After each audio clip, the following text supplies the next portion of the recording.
Welcome to Veterans Archives, where we preserve the stories of our nation's heroes in their own words and their own voices.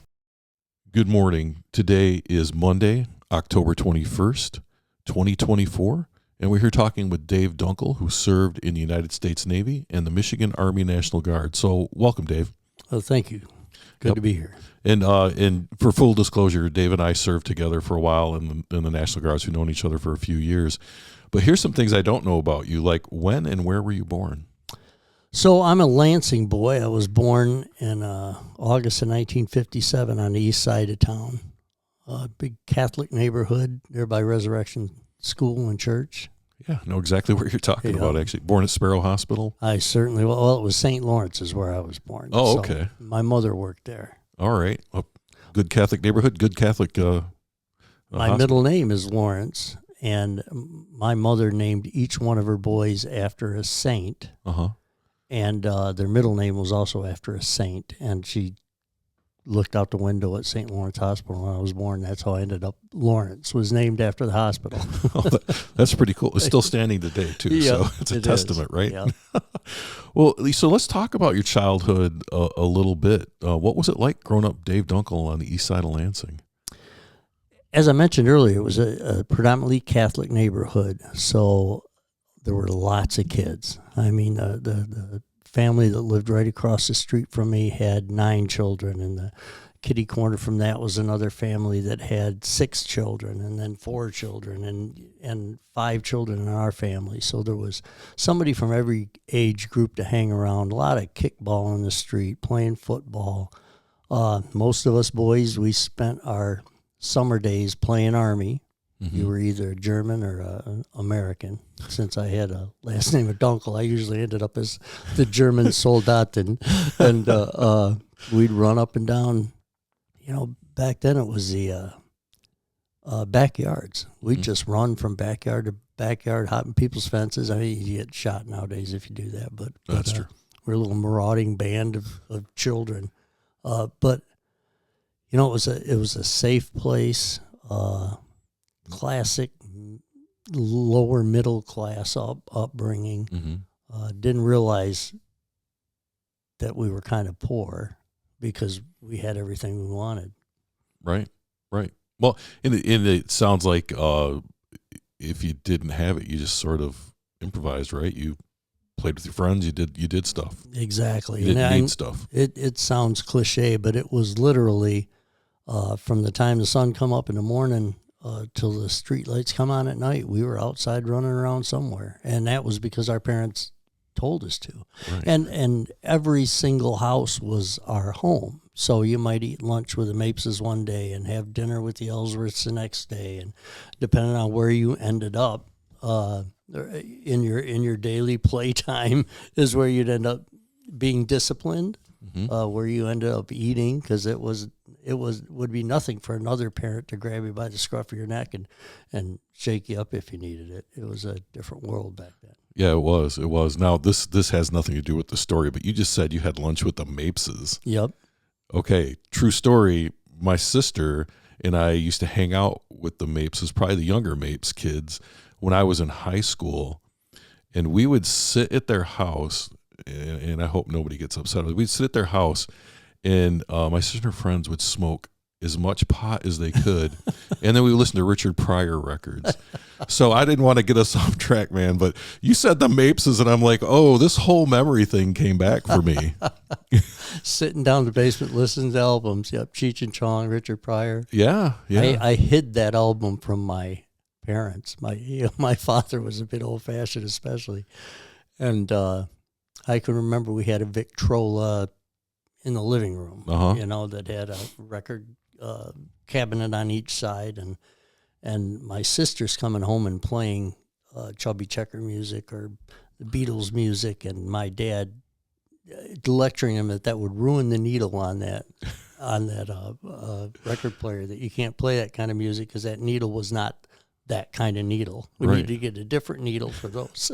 He probably believed it too. It wasn't like he was lying. He really probably believed that. And I had a Red Fox 45 single from one of his bits, and that first album that Richard Pryor put out, and that was contraband in Yeah. our house because he said the F word and the N word and everything else you could think of. And Red Fox, who was blue, but not quite as bad by today's standards. I mean, to my father, that was the limit right there. Right. Now, was that the Richard Pryor album that had the thing about the polar bear with the little tiny feet? It could be. Oh my gosh, that was some funny stuff. But I digress. So you're growing up in this neighborhood now. I'm like, I know exactly where you're talking about. Yeah. And tell me a little bit about your mom. You mentioned that she looked out the window and your middle name became Lawrence. But what do you really remember about your mom, and what are some of your best memories about her? Yeah, my mother was a nurse, Mm-hmm. and a lot different from my father. She was educated where my father wasn't. I think my father went to high school, but never graduated. Came from a farming community, basically, until the Depression, and they ended up living in the city. But my mother was an East Coast kid, and so she was her values and her morals were formed by the Depression.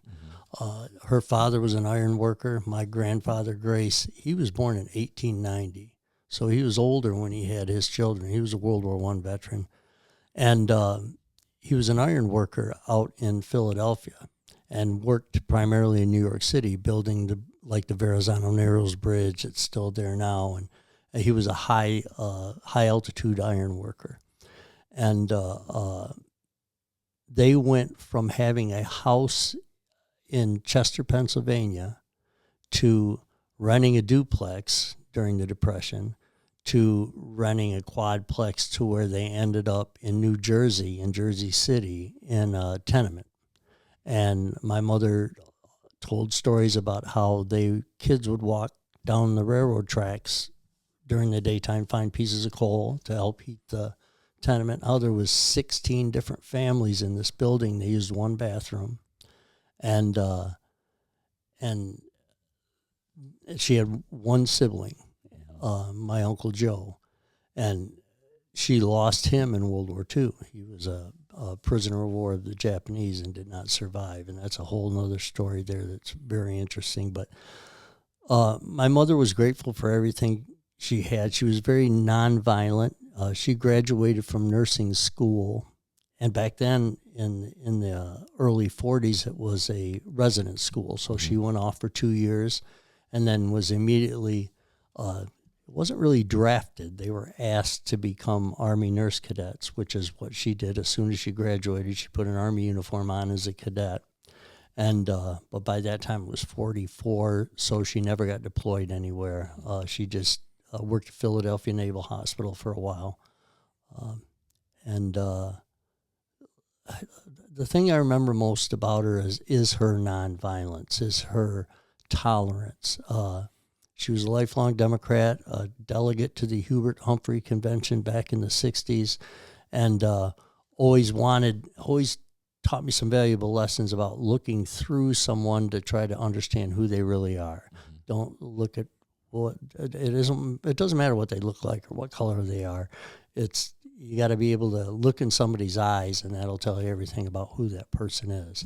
And I still use that lesson to this day. But yeah, it was a great mother. The most violent I ever seen my mom was she threw a deck of cards at me once when I swore. Oh. And she took a deck of unbound cards and threw them at me. So it was 52 pickup after that. That was the most violent I might have been hit by one of the cards. I don't remember. But you probably deserved it too. I certainly did deserve it.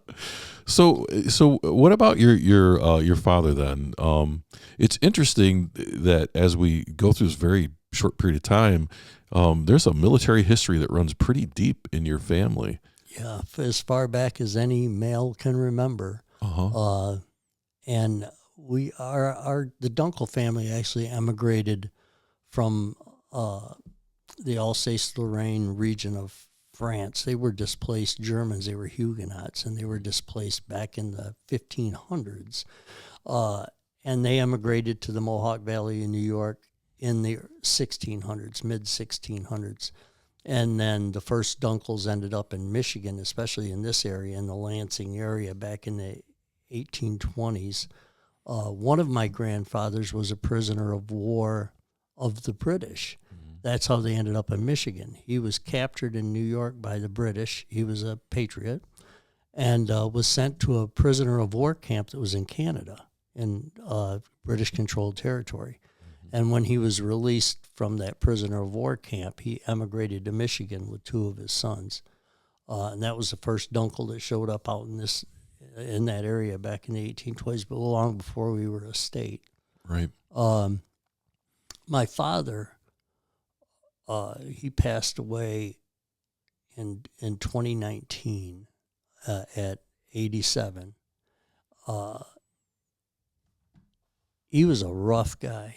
He was a World War II veteran, probably one of the only people you'd ever meet that fought the Japanese, the Germans, and the Italians during the war. He was a gunner on a merchant marine, different merchant marine ships. And the Navy had a program they called the Naval Armed Guard, where they would supply gunners' mates to these merchant marine ships so they could do those terribly dangerous northern runs, the Murmansk runs up to Russia, go through the canal and take fuel and ammunition and supplies out into the Pacific, and he did it all.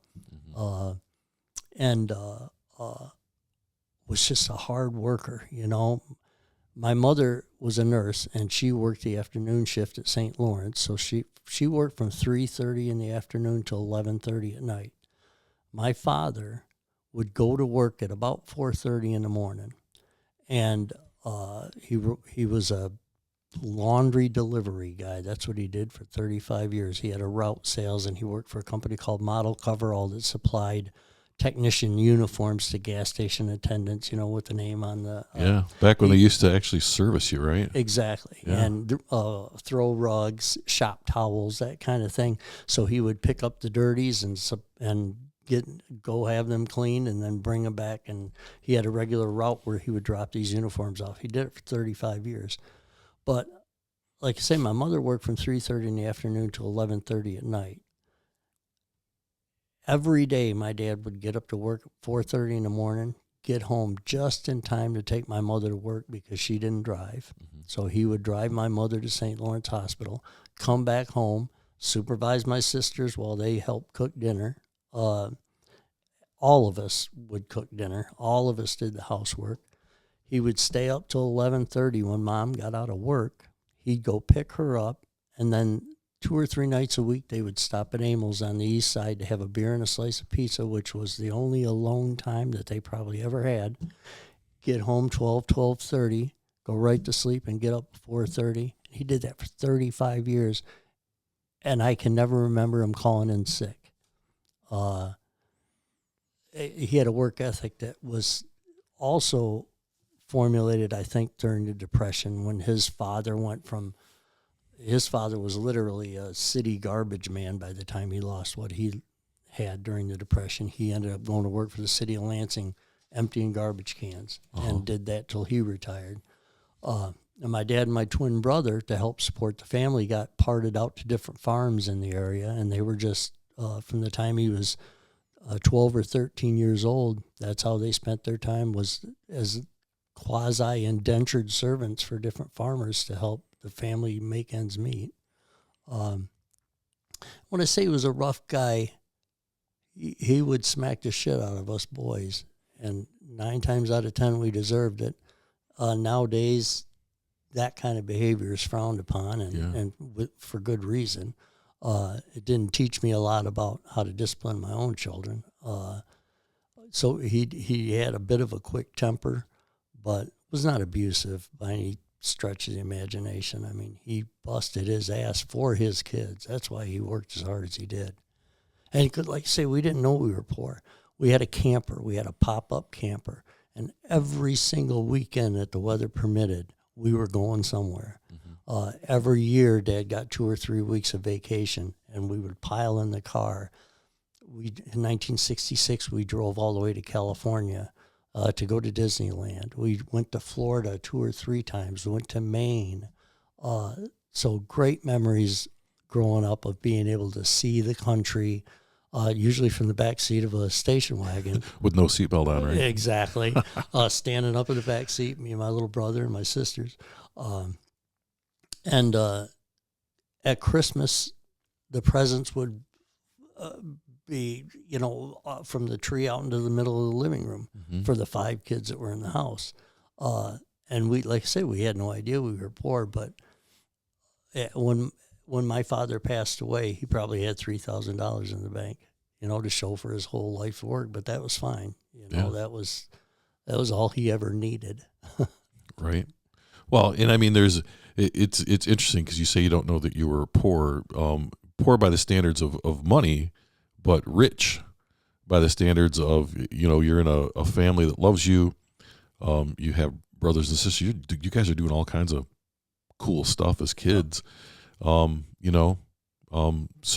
I can see where you would say we didn't know we didn't have money because we were doing stuff. We were together.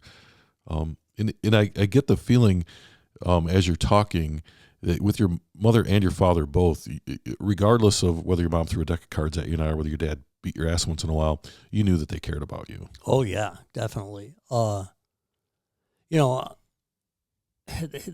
It came to fruition where I really, my mother lost one of her sons right before I was born. And his name was Tommy. He had died of crib death at about 6 months old. And it really took a toll on my mother. And then I was the replacement model. I came like 9 months after he passed away. And my father would remind me of that once in a while, that if Tommy had lived, I probably wouldn't be here. So I need to check myself, And Thomas had blonde hair and I didn't. Right. And I don't think he did that to be intentionally mean, but that was just the fact of the matter, that I was that replacement child. So I was always judged by, Tommy would have never done that. I know for a fact, even though he only lived 6 months, I had big shoes to fill by the time I was born. But I ended up having to tell my mother that her youngest son had passed when he was 39. My little brother passed away at 39, and they were retired and living in Texas. And I had to break that news to her on the telephone for them to come up to Michigan. And I watched that destroy her. For all intents and purposes, she was never the same again. And to watch my mother ended up with a relatively early onset Alzheimer's, just like both of her parents did. They all lived to be in their late 80s, but the last 10 years of their lives was not pleasant. By the time my mother passed, she could barely recognize any of us. Would continually tell the same 3 stories over and over. One was about her cat being missing. One was about the Campbell Soup Company heir that helped out her family during the Depression, because the Campbell Soup Company heir lived somewhere in that Jersey neighborhood. And my father getting wounded in World War II. Those were the 3 stories that she always told, and one after another. And I watched my father just stand by her side. They were married 64 years when she passed away. And she got, like a lot of people that have that Alzheimer's, she got angry and she got violent and she got physical with my father, and he would just nod his head and say, "It's okay, Catherine, it's okay." And he was her primary caregiver. Went to a nursing home with her until she passed. And then as soon as she passed, he moved back out of that nursing home and got his own apartment. And I learned a lot in my later years about what dedication and love to another person really means, just by watching how my father stood by her side.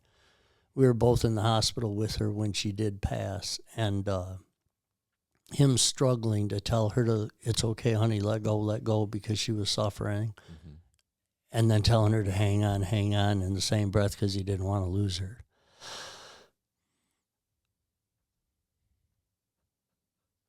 It showed me a level of dedication that you just don't see much nowadays. Right. We're all divorced. We're all, half the kids I know have a couple sets of parents. And I was blessed. I count my blessings now to this day about having that stable household and dedicated parents that were dedicated to each other.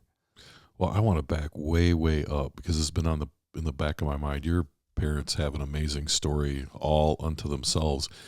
How'd they meet? Like what? How did they come together? Because she's in Jersey and he's in Michigan. What?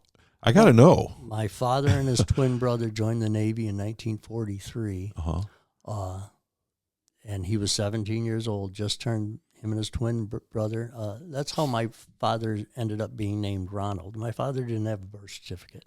He was born at home. So there were plenty of people that didn't have birth certificates back then. Right. He was born in the kitchen.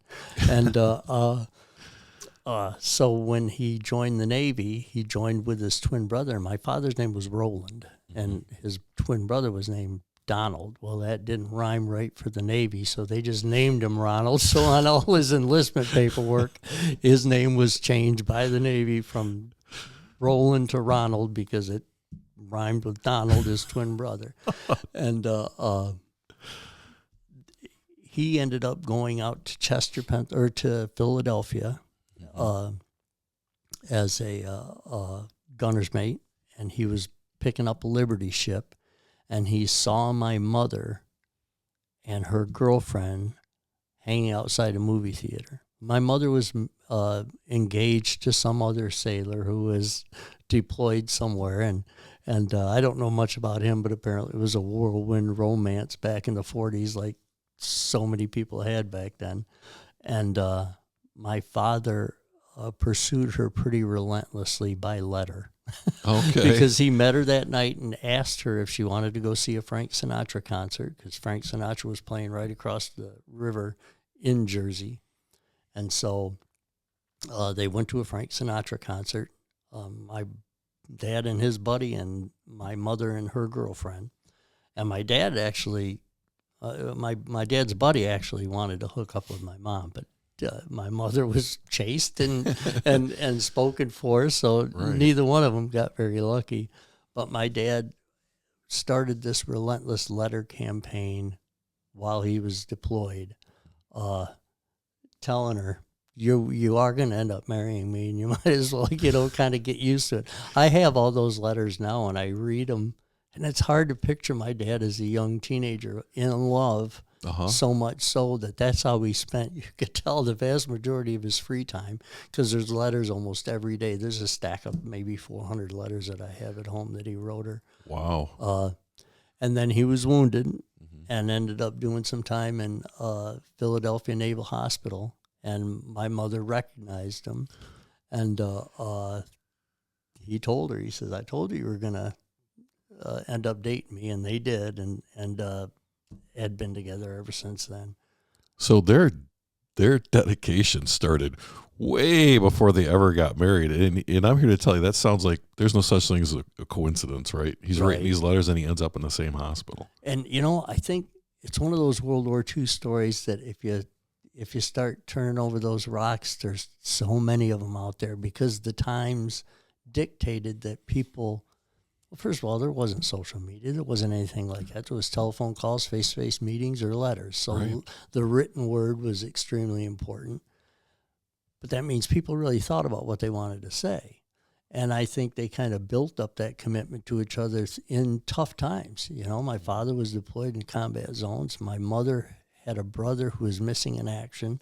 The war dictated every aspect of their lives, and war is hard, especially a war like that, like World War II. And they talk about the greatest generation, and I think they were probably one of the most tested generations. That's what made, and they passed the test. I mean, that's what made them so great. But I think that level of commitment was reflected not only towards each other, but in everything they did, to their parents, to their families, to their country. Commitment was commonplace back then. Yeah. Well, and then to jump forward a little bit now, where were you at in the pecking order of kids? And we know that you had a brother named Tommy that you had to live up to that you never met. Right. I was the next to the last. I had a little baby brother. There's an old saying that as a middle kid, you'll either see all of your siblings die or none of your siblings die. And there's just, out of the 6 original children, there's just me and my sister left. My older sister, she's a 5 years older than me. I lost a big sister, lost my little brother Jimmy relatively young when he was 39. And my big brother just passed away in January. So I was next to the last child. And I kind of broke a mold. I was not a good kid. You know, I was recalcitrant and I talked back quite a bit to my parents. I was a good student, you know, really listened to the nuns at school, but didn't really listen much to my parents. And my younger brother now, they would call him special needs back then. Everybody called Jimmy slow. You know, Jimmy was just slow. Right, that's what we used to say. Exactly, and it was just the way it was. You know, he didn't read as well as we did. He didn't do as well in school, but they kind of gave him a pass. Right. And I think a lot was expected of me. One, because my older brother was 10 years older than me, so he was gone by the time I was 10 years old. He was in Vietnam. Mm-hmm. And I pictured myself as the man of the house, much to the chagrin of my father. Part of that was the neighborhood I grew up in. Uh-huh. And there was a distinct pecking order there, and it was all about street corner fights. And right. They weren't serious fights. If somebody had a bloody nose, the fight was over, and you were the winner. Right. And, you weren't shooting each other. You were just fighting. Right, yeah, exactly. I got you. And so being a smaller kid, I had really gone out of my way to fight just about everybody I could to find my pecking order on that street. And I think some of that became apparent in the house too, and how I would listen to them or not listen to my parents. It wasn't rough. It was I brought it all on myself. Uh-huh. It sounds a little bit like prison. A little. You had to be out there proving yourself to whoever. I got out at 15. I left at 15 years old, and my dad. I don't remember exactly what it was. It had started with cleaning the garage and me sweeping out the garage. And I remember, and this probably happened a few days before I ended up leaving, but I didn't do a very good job, and I back-talked my father, and he went for his belt, because that's what he did. Right. With us boys especially.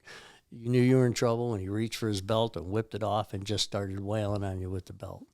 And he went for his belt, and at this time I was 15, and I stopped him, and I told him, I said, if you're going to hit me like a man. And I woke up like 5 minutes later. I'd never really been unconscious in my life. He like a man, didn't he? That's exactly what he did. And then it kind of went downhill between him and I at that point. And, my father, like say, he worked on farms when he was 12 years old, and he packed my stuff and threw it out in the front yard, said, get the hell out of my house. If you're going to act like that, you get the hell out of my house. And I had $76. And I remember I had $76 because I went downtown to the Greyhound bus station, and I laid $75 on the counter and said, I would like to see an ocean. Which ocean could I go see? And the guy behind the counter looked at me and said, are you running away? And I said, nope. I'm not. I earned this money myself, which I did. Mm-hmm. And he looked on the map and he said, well, I can't get you to the Pacific. That's $90. He said, these are one-way tickets. He says, I can get you to the Gulf of Mexico down to Alabama, or I can get you to Provincetown, Massachusetts, which is the farthest eastern point. And I went, I'll take that one. I'll go to Provincetown, Massachusetts. He got a one-way ticket and headed out to Provincetown, Massachusetts at 15 years old. Had no idea that it was the gay capital of the United States back then. This is in the early 70s. Right. And it was a huge gay community, like San Francisco nowadays, but and it was readily apparent when I got off the bus in Provincetown that something was different because there were men. You weren't in Kansas anymore. Yeah, exactly. There were men walking down the street holding hands. I remember seeing that and going, what? And I wasn't repulsed or anything by it. It just, I was smart enough to know these guys are, well, they were queer back then. They didn't call them gay guys who were queer. I don't think they called them gay. And I was like, oh my gosh, everybody here is queer. And all the shop owners and so I got a little scared because I was a 15-year-old runaway boy showing up in a gay stronghold. I had like $8 to my name, and I saw a boarding house that said $5 a night. And I went into the boarding house, and there was, of course, this older gay gentleman working in there, and he took one look at me and says, "What are you doing here?" He knew you weren't one of them. He knew I had run away, I made up some story about how I'm emancipated and I'm off on my own, which was true, but I was basically a runaway. Yeah. And he said, well, I can get you a room and a meal for $5 for tonight. And then he went upstairs, and it was a bunkhouse style, and there was probably 10, 15 men up there. And he told them, this is David. If any of you lay a finger on him, you're going to have to deal with me. He's okay. He's going to stay here for a day or two. And just took me under his wing, and I stayed there for a couple days, and then volunteered to work at the local fire department because I saw the guys all sitting out in front of the fire station washing their trucks. And I was like, I could do that, make a couple bucks. So I approached the fire station. I said, I can wash that truck for a couple bucks because I needed food. And that ended up into a month-long gig, doing their laundry, helping them cook chili, washing their trucks, helping them with their fire gear, cleaning it up after they rolled out. And for that, I got a bunk in the firehouse. And I stayed there most that summer. Met a girl, rich girl from Boston, whose parents summered up there on the Cape, and fell in love for the first time with Janet Luciano was her name. Yeah. She was the granddaughter of Lucky Luciano, the gangster. Oh, boy. Yep, that family history was there. Yeah. You want to make sure you handle that one right. Yeah. Well, didn't matter to me. I was in love. Oh, that's true. You're 15. She's beautiful. Who cares? And, I came back home after that summer because I didn't want to drop out of school. I finished my sophomore year. Now, were you at Catholic Central or what? Nope, I went to Eastern. Oh, okay. We all went to Catholic school for grade school. My sisters went to Gabriel's back then. Yeah. Before it was Lansing Catholic. My brother was a graduate of Gabriel's too. But Catholic school had become so expensive by the time us last two boys were going that I ended up going to Pattongill public school. Yeah. And I tell you, it was a whole different world. I had gone to fourth grade in a public school because I was really sick during the third grade when I was a third grader. It's a long, convoluted story. I ended up getting encephalitis. Okay. And I was hospitalized for probably 6 months between a home hospital bed and being in the hospital. Missed my whole third grade. And so they were going to set me back at the Catholic school. And the public school down around the corner, Allen Street, said, oh, we'll take him into fourth grade. And so I went to that 1 year in public school.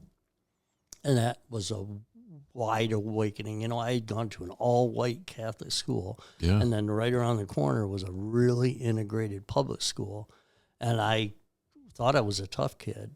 And I ended up on an ass-kicking conveyor belt, to determine where my ranking was between the two. Because my dad had told me, find the toughest guy. I told him I was scared. He said, find the toughest kid in school, go up and punch him in the face. Because that's how my dad would have handled it. Yeah, why not? I asked who the toughest kid in school is. His name was Jesse Espinoza, and I don't know if Jesse Espinoza, if you're still around. This is why I picked that fight with you. So I found Jesse Espinoza because everybody told me he's the toughest kid in school. And I went up to him and I said, I'm going to meet you after school on a playground. He said, you probably don't want to do that. And he did everything he could to dissuade me from starting a fight with him. He was a nice, tough guy. He was a nice, tough guy. He was like, he couldn't quite figure me out. And so that fight lasted about 10 seconds. And I was actually dipping into the girl students before I found out one that I could whip. Wow, you really you were pretty far down the pecking order. I was way down on the picking order. And isn't Allen Park there's a pool there? Allen Street. No, that's Hunter Park. Hunter Park, that's right, Hunter Park. Basically next door to the school, which is Allen Street School, one block to the west of that. So you make your way through the ass-kicking conveyor belt. You survived 4th grade. I did. I got called an MFer by a kid, and it upset me so bad that I cried on the way home from school. And my father was working on the porch putting up some screen windows, and he saw me coming home from school crying. He said, "What's the matter?" I said, "A kid called me a name." He says, "What'd he call you?" And I said, "I can't say it." He said, "Oh, what'd he call you? You can say it." And I said, I can't say this word. He says, "What did he call you? You can say it." I said, "He called me a motherfucker." And whack, he smacked me in the face. I told you I couldn't say it. That's exactly. I was like, I said I couldn't say it. I told you not to say it. He said, "Well, you don't say that word." And that's what he told me. Just go back and find the toughest kid and punch him. And that didn't work out very well. No. But that was public school for a year. Went back to Catholic school for a couple more years and went to public school at Eastern. Okay. In Packgill at Eastern. After I went out to Massachusetts for that summer when I was 15, I came back, just turned 16, enrolled in my junior year, but was staying at home occasionally, but most of the time couch surfing with a couple of my buddies. Yeah. I had a couple of friends that were seniors that had their own places, all on the east side of town. And because I'd never really patched things up with my dad. And I dropped out of school to work, and then joined the Navy as soon as I turned 17. Got parental permission, which was tough, but right. So you made it to your junior year then? I made it to my junior year. Okay. Yeah. I am now currently the last official graduate of Lansing Eastern High School. Congratulations. I am, because 3 years ago. There's a law in Michigan. I can't remember the statute. There's a law in Michigan that says if you quit school to join the military during time of war, that you can be granted a high school diploma, not a GED, which I ended up getting previously. Right. But an actual high school diploma. So Lansing Eastern High School was closing. I put in my application for the Lansing Eastern High School diploma. They invited me down to the school board, the Lansing school board meeting. I was in my uniform. They presented me with a high school diploma with the class 75 on it. About 30 of my high school friends showed up for that graduation ceremony. That's amazing. And the class valedictorian from 1975 gave me her tassel and her hat. And I was the last graduate of Lansing Eastern High School before they closed. Yeah. And I still have that diploma at home. It's one of my prized possessions. Yeah, that should go on the wall. Yeah. For sure. I always felt a little, I maintained good contact with my high school friends and had attended a couple of reunions, but, I wasn't a graduate. So I never really felt like I was part of that class. But still to this day, plenty of them are my friends. Well, next year you'll have your 50th. I will. Yep. You're going to that, right? Oh, we'll do it on that. We go to Old Town to have our reunion. So, yeah. Yep. So we'll do it again. Yep. That'll be awesome. So what? So you dropped out to work? I dropped out of school to work. Yeah. I had an opportunity to get it. I had a job working downtown. I was telephone soliciting actually, but I was making good money. Yeah. Selling fraternal order police tickets to circuses and things like that. It was all a big scam, I'm pretty sure. And it was all 15, 16-year-old kids that were doing it. Yeah. And I was experimenting with marijuana. I was experimenting with the street drugs that were available back then. And they all had different names. They called it mescaline, or they called it THC, or they called it microdot. And it was all the same stuff. I think it was strychnine and they were making the stuff out to MSU. most of it. Yeah. The students were making. I remember microdot. Yep. And so I was experimenting with that kind of stuff and just didn't care. Didn't care about school. I considered myself a hippie. I kind of grew up in that generation where all the older teenagers that I looked up to, they were all hippies back in the 60s. Oh, yeah. And just knew I always knew that I was going to end up joining the Navy because my brother joined the Navy, my father was in the Navy, my uncles, and it was just something that us boys were expected to do. And so I showed up at home and told my dad I'm going to join the Navy. And he said, well, your mom's not going to sign. And I begged her to sign. I had to get out of there. And she said, she said, promise me you won't get a tattoo, and I'll sign. And I said, I promise you I won't get a tattoo. And that lasted, I don't know. Oh, yeah, yeah. Lasted about 6 months before Dave's got some tattoos on his arms. Let's just say that. It broke her heart. So much for that. Yeah, I had just turned 17 by a matter of days. When I got on the bus back then. When you joined, you went and had your physical, and the next day they bust you off to basic training. Yeah, there's no delayed entry program at that point. No, there wasn't that I knew of. Right. And so this is 1974. There were a couple of guys with me that had deferred their draft for a couple of years to finish school, and they were actually draftees that were finally getting enlisted in 74. And off I went to basic training in Great Lakes. Yeah, Great Lakes, Illinois, north of Chicago. Yeah. So what was that like? I kind of judging from your childhood, I don't think basic training was a big shock to you, was it? Not really. I really wanted to excel. I wanted to do well. It was a challenge, more mentally than physically, because I was, I'd been away from home for a while, but, it was a little rougher back then. It was, stereotypical. They yelled at you when you got off the bus, put your feet on the yellow marks on the grinder. Talk bad about your mom. Exactly. Yeah. We get a smoke break once a day. Then everybody would run to this one room that they had in the barracks that was made for sitting and smoking. And so we all got one cigarette a day back then. Totally cut off from the outside world. No newspaper, no radio, no cell phones, no anything like that. And I remember being frightened because I didn't care much for water, and I ended up in the Navy just because my father had been there. And when I went to the recruiting office in Lansing, it was downtown, torn down now, at a place called Leonard Plaza, and all 4 services were there: the Army, Navy, Marine Corps. And I was going to join the Marines. I was going to show my dad. And I walked in the Marine Corps recruiting office. I weighed probably 111 pounds, I think. And there was a Marine gunnery sergeant with his feet up on the desk reading a newspaper. And I said, I want to be a Marine. I walked in there. And he looked up past his newspaper. He goes, no, you don't. he goes, go talk to the Army guys.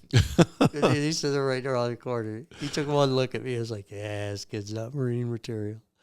And so I was going to go to the Army. I said, I'll join the Army. And I walked by the Navy recruiting poster, and the guy wasn't wearing a tie in the Navy recruiting poster. He was wearing Cracker Jacks. Yeah. And I looked at that and said, well, shit, they don't wear a tie in the Navy. I'll join the Navy. So that was the extent of the thought that I put in, that I didn't want to wear a tie, so I'll pick this branch of service. And everybody has their reasons, I guess. High school dropout. I scored really well on the MET test, they called it back then, the military entrance test. That was when AFES was the Armed Forces Induction, or the Armed Forces Induction or Education Induction Center or something like that, down in Detroit.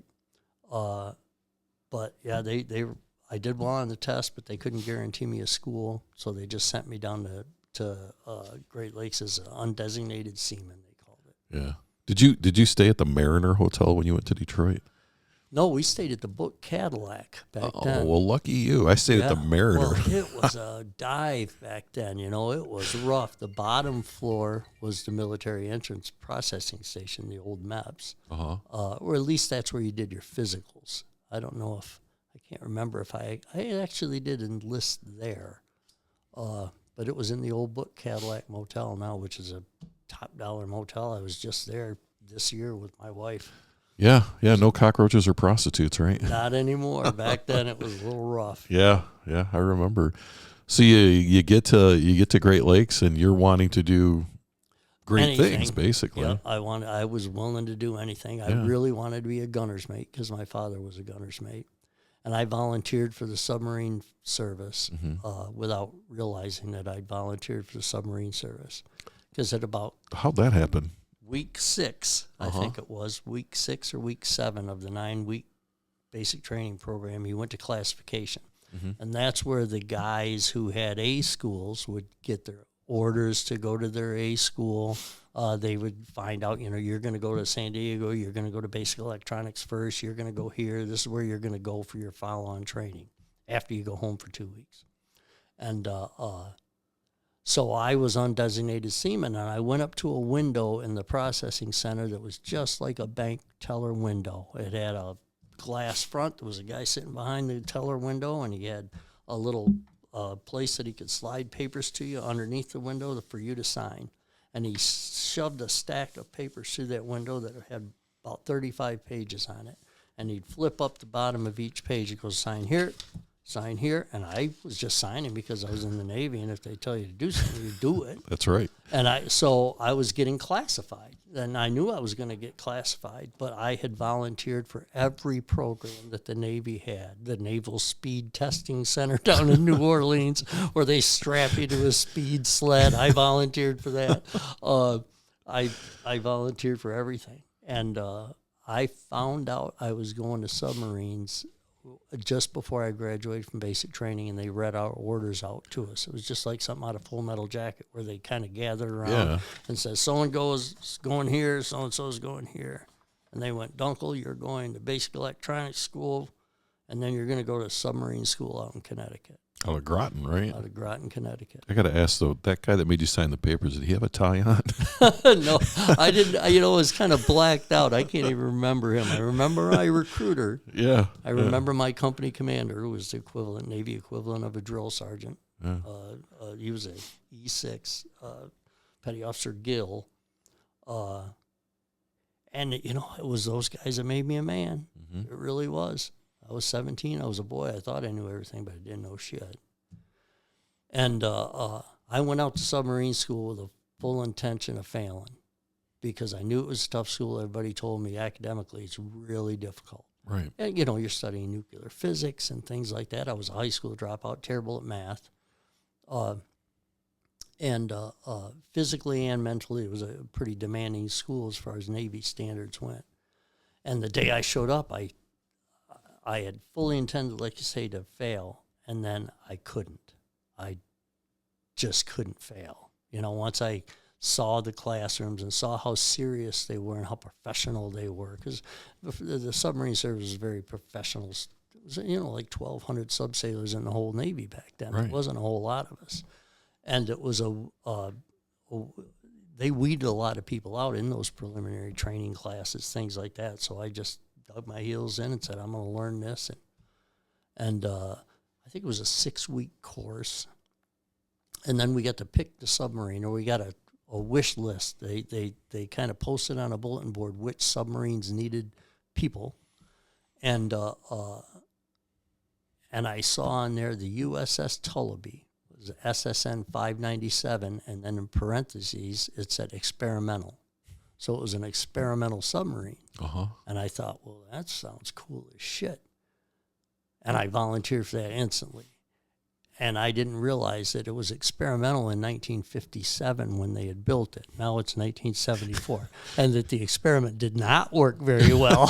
So they didn't build any more like her.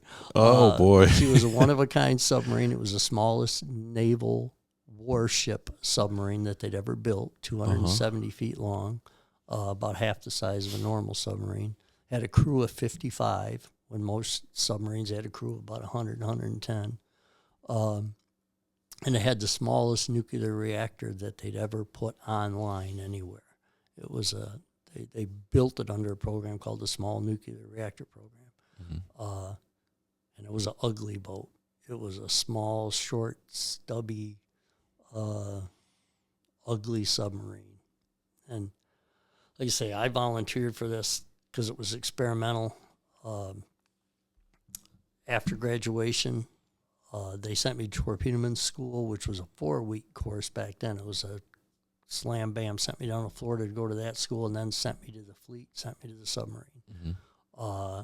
And I reported aboard in Naples, Italy.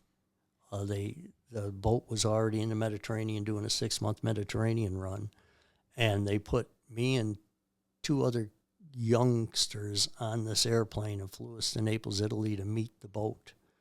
Guys that are still friends. Well, one of them since passed away, but one of my best buddies was one of those guys on the plane with me, Bill Keel. And so we got there and we'd missed the boat. The boat had pulled out like the day before we got there. So it wasn't pulling in again for another 20 days, 15 days, something like that. Oh, gee, that's terrible. It was terrible. So we got to hang around Naples, Italy in a hotel for like the next 15 days, I think it was. We reported every morning to a young lieutenant who was also waiting for his boat to show up. Right. And they ended up flying us in an Italian Air Force plane out to his little secret submarine base out in the middle of the Mediterranean off Coast Sardinia. It's not secret anymore.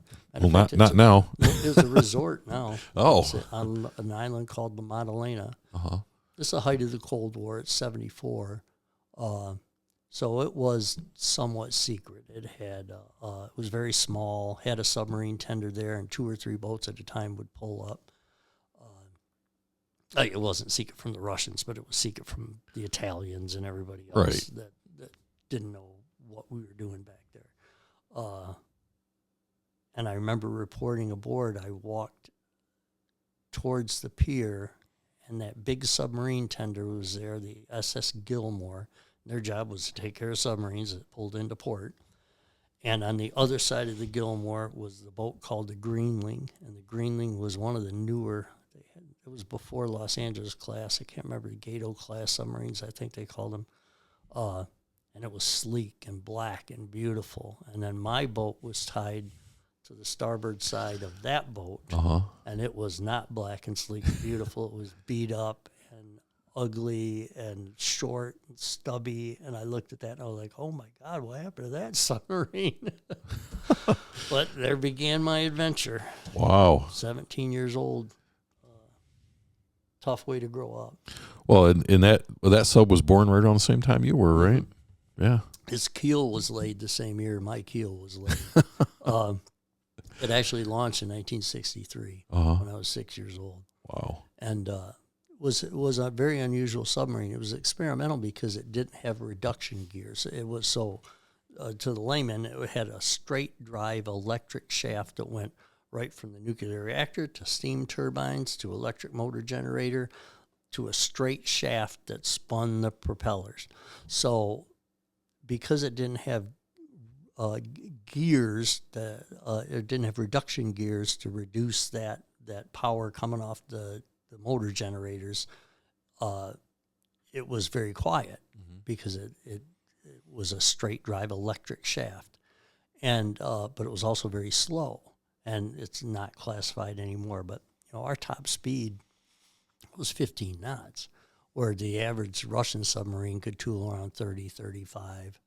And we were a hunter-killer boat. We were very small, very quiet, and our job was to track Russian ballistic missile submarines, and if needed, kill them. That was Venator Necator was the boat's motto, which is hunter-killer. And didn't have missiles on it, just had torpedoes. It had 1 torpedo room where a lot of submarines hit 2 torpedo, front and rear. We just had midshift torpedo tubes, or midships torpedo tubes. But I reported aboard, and the education began. I was 17. It's pretty much scared shitless. Salty crew, a real salty crew. And a couple guys just took me under their wing because I was, my section chief, who was an E6, a guy named Jim Ash, since passed away. An E4 at the time, who was my direct supervisor, named Thomas Grove, Rookie Grove. And Rookie ended up retiring as the command master chief of the Naval Submarine School. He was a senior ranking enlisted guy that ran the school years later. But those guys took me under their wing and literally beat the shit out of me every day to get me to be better than what I ever thought I could be. Submarine life is tough. The first thing you got to do is get qualified. So you have to earn your dolphins, you have to learn every single aspect of that ship before, because you could touch something and sink everybody. Right. If you touch the wrong thing, do the wrong thing, report to the wrong place. And so you learn all about the propulsion systems, the primary propulsion, which was nuclear, the backup propulsion, which was battery and diesel. You learn about the ventilation, learn about the weapon systems, sonar systems, radio systems. And so for your first year, you're doing nothing but studying and having men sign your qual cards. They sit down with you and drill you. Mm-hmm. Your first 90 days you spend in the kitchen, so you don't touch anything that will hurt everybody. You spend it doing dishes, and they call it mess cooking, helping the cooks. And that's what everybody does, E4 and below. Mm-hmm. The rest of the time, because you're E4 and below, you're either doing your job, which my job was torpedoes, so maintaining torpedoes or torpedo tubes, then driving with helms and planes, either steering the ship or diving the ship. Yeah. And we'd sit for hours and hours at a time at those controls, or standing lookout watch. Our boat was one that had to surface just about every evening to replenish the air. The scrubbers were bad. Everything was bad and beat up on the boat. So when it was dark outside, we would surface to replenish air. It's always safer on the surface than submerged, especially in an old boat like that. Yeah. But as a E4 and below, we stand lookout watch. So I was either driving, standing in the sail, doing lookout, or working in torpedoes. And there is no day and night on a submarine. It's dark and light. You know it's dark out when the control room's red. You know it's light out when the control room's white. I mean by lighting. Right. But there's no 24-hour day. Or everything's 24 hours. It's a 24-hour clock. But you'd work for 4 hours, rest for 6 hours, work for 6 hours, rest for 4 hours. And so you do that for most jobs. Mm-hmm. You do that for 6 months, and you lose all track of what is nighttime, what is daytime, regular sleep cycle. Yeah. The most you can sleep, still to this day, the most I can sleep is 4 or 5 hours at a time. Can't sleep much more than that. It was demanding life, but and I did not enjoy it. I was scared pretty much all the time. I didn't show it, but I was. Well, and I think, too, that a lot of times people come out of boot camp, they go to their schooling and everything, and they think they're educated. But, I think you said it best, that the real education starts when you get to the fleet or when you get to your unit. Mm-hmm. That's where you really start to learn. You can learn all the book stuff, but it's the military way of life. The only way to learn it is to live it. And especially on a austere environment like that, it was a beat up boat, and it wasn't all. It was an older boat, and it didn't have many creature comforts, and so it was an uncomfortable place to live, especially in close quarters. It was built for a complement of 55 men, but usually had about 70 guys on it. Yeah. So we all hot racked. We shared the bunks. You'd wake somebody up, they'd crawl out of the bunk, you'd crawl in the bunk. Somebody'd wake you up 4 hours later and crawl in that same bunk. So somebody was always sleeping in your bunk. Mm-hmm. You're allowed 30 pounds of gear, including your uniforms, to take with you.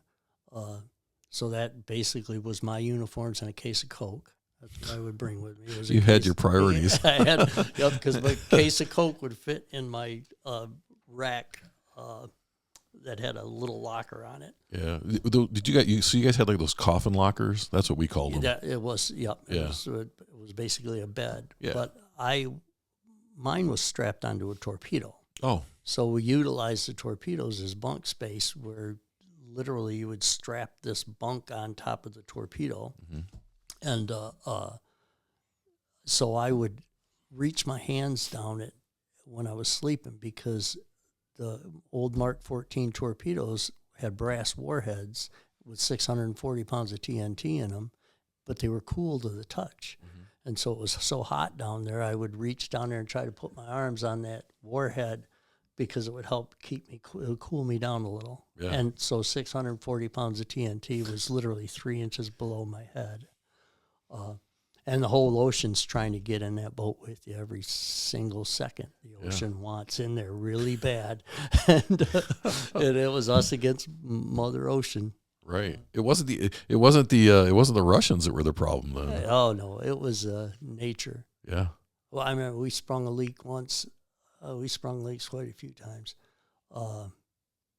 We sprung leaks bad enough once in the engine room where I was operating a submersible pump we dropped into the bilges to help just move the water from one end of the submarine to the other was all you were doing. You couldn't really get it out. We were submerged. Right. And we were having a hard time surfacing.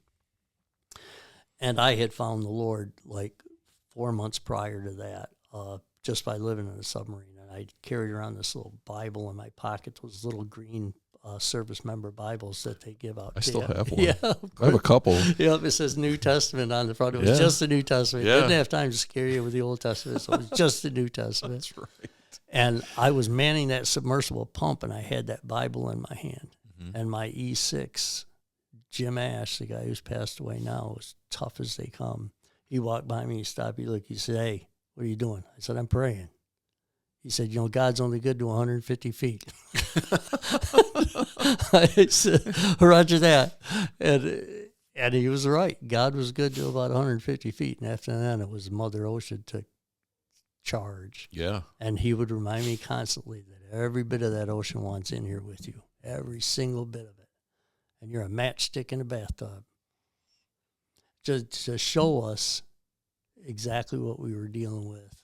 One of my first dives on that submarine, Jim Ash took a piece of string and tied it from one bulkhead to the other bulkhead, so it went across the breadth of the torpedo room.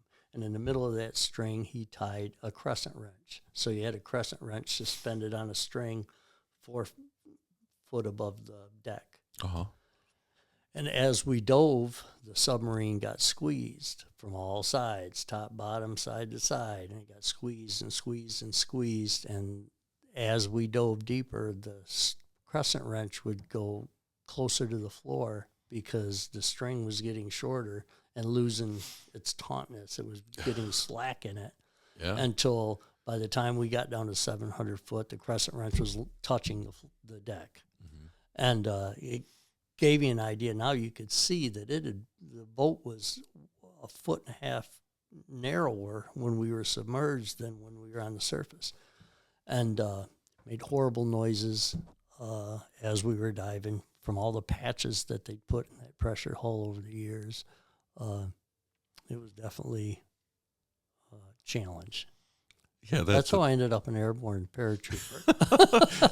I'd rather jump out of a perfectly good plane exactly than to be inside a submarine. Yeah. So how long were you on the sub then? A year and a half or so? Almost 2 years on the sub. Yeah. Okay. And so what happens next? Well, I had enlisted for 2 years, and it was time for me to get out, and I really wasn't sure if I wanted to stay or not. And the Navy made up my mind for me. They told me, "Hey, thanks for your service, Dave." They were pretty sure. Yeah. They were pretty sure they didn't want you. I had been in a few brushes. I was an E3, but I considered myself an E9 because I was an E3 3 times. Right. Yeah, I went E1, E2, E3, E2, E3, E2, E3. So and it was all drinking and running around and stealing shit and just getting in trouble. I was in trouble. Well, if it makes you feel any better, some of the best NCOs I've ever served with have taken a few dips in rank before they got where they were at. It was I think back about my commanding officer now, a guy named Folta. He ended up, I won't say that. He ended up leaving the submarine service. But he was so exasperated with me because I was a good sailor. I really knew my stuff. I was a good torpedo man, and I wasn't afraid. And the end for me came from a sense of failure. I had gone to Navy dive school, and with my buddy Rookie, the guy who ended up becoming the command master chief of the petty officer of the submarine school, command master chief petty officer of the submarine school. We had 2 divers on our boat, so it was an additional duty being a diver. You would do hull checks when we were in port. The divers would go into the water and check, make sure there was no explosive strapped to our submarine. Any outside repairs that needed to be done, the divers, don their uniform. But they all had regular rates. One was an electrician. I think one was a machinist mate, and that was an additional duty. But it was a very, very demanding school. Right. And I wanted to be, and I looked up to both these guys. Oh, my goodness. One of them's still my Facebook friend. He retired as a commissioned officer. He ended up retiring as an 06. But he was an enlisted guy when I served with him. And I went to dive school in New London, Connecticut, when they had dive school there. They had 2 of them, one in Connecticut, one in Florida. And they have a hell week, just like Bud's training had a hell week. And where you're in a pool all day long, and they're ripping your tanks off and tearing your regulators out of your mouth literally for 8 hours. They're harassing you while you're diving in your gear. They're trying to make you drown. And you go through drown-proofing course or classes where they literally do hold you under till you're sucking water in your lungs. And Rookie had enough. I think it was like we were in this. It was a 4-week course, and we were 2.5 weeks into it. And Rookie was sick. I was sick, and he said, "I'm done." And he left. And I was there by myself. And I lasted one more day, and I was really sick. And the corpsman was wanting me to drop out, but I didn't want to drop out. And he was taking my temperature about every 3 hours. And my temperature was like 102, 103 degrees. A lot of people get sick in that school because you're exposed to water. It's cold. It was in April. So being sick was nothing. That was the norm. But they want you to drop if you get too sick. They don't want to deal with putting you in the hospital. And I did. I just hit my 3rd week of a 4-week course, and I dropped. And I just felt horrible about myself, about everything, because I wanted so bad. And they were telling me, said, "Dude, you can come back next week." They said, "Just go take a week off. You can come back next week. You're going to have to start over, but you can come back next week. We'll hold the slot for you." And I went back to the boat just embarrassed. I never failed in anything. I'd been their sailor of the quarter before. Yeah. And Rookie was like, he didn't care. It didn't bother him. He was like, "Yeah, we tried. We didn't make it." But I was crushed. And I never really, I had a bad attitude about everything in the Navy after that. And it was my own fault. But that's the way I looked at it. I had not failed at anything, I don't think, really, in my life. Not like that. Well, do you think it's important to fail? I probably, if it would not been for that failure, I wouldn't have survived combat. Yeah. I learned lessons, I think, there that I didn't know were lessons that I learned there, but between the leadership that I got in the Guard and my experiences in the Navy in that austere, tough environment, when I found myself years and years later in a place where, hey, we're not fucking around here. This is the real deal. And I'm responsible for these guys. And either we're coming home at the end of this mission or we're not. It was those lessons that always made me realize I'm tougher than I think I am. I'm tougher than I think I am. And I can do this. Especially when people are looking up to you. Yeah. I hate to say it was an act, but a lot of it is.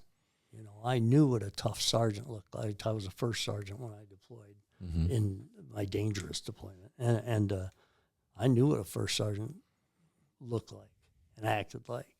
especially under fire. Yeah. And that's what I did. I acted my ass off. I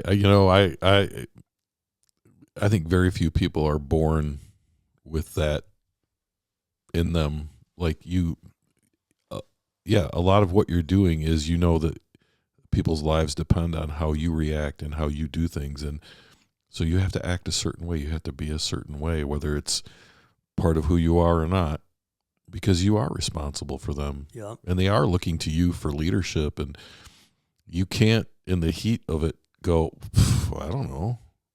Yeah. And to fast forward, I left the Navy, banged around for 8-9 years, and ended up joining the National Guard, and became a forward observer.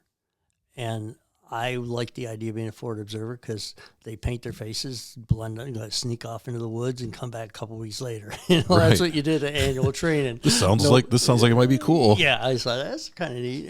And you have the power of God in a handheld radio, right? Calling for artillery fire, naval gunfire, or close air support.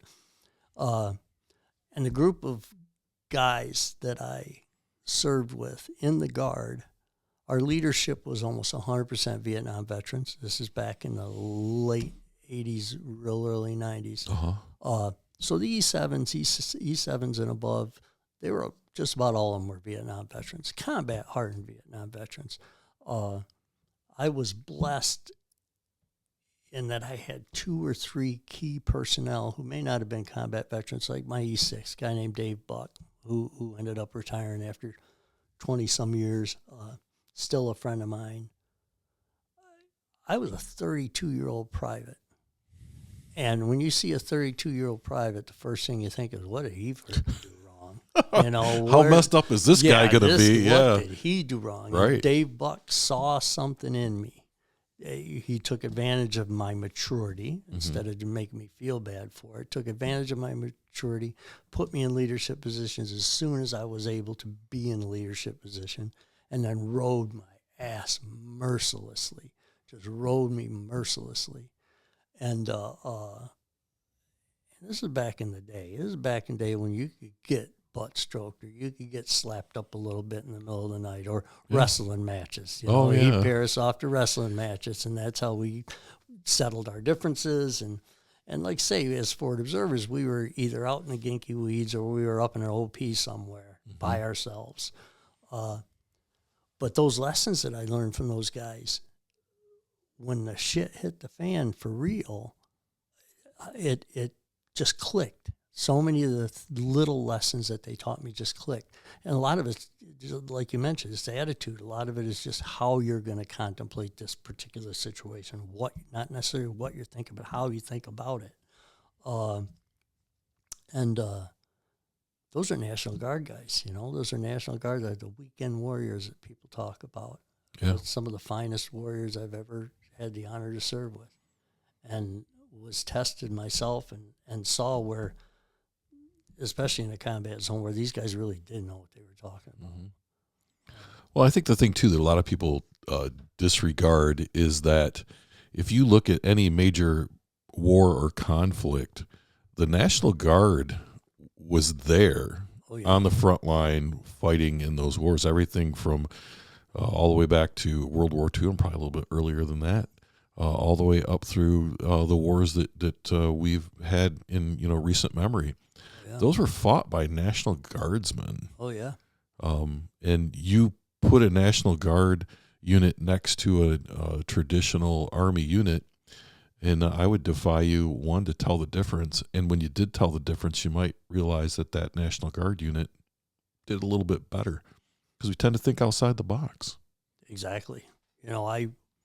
When I joined, I joined the first of the 119th Field Artillery, the Red Lions. Were you out on Marshall Street? I was on Marshall Street. I was part of that unit years ago. I remember when you were enlisted guy then. Yeah.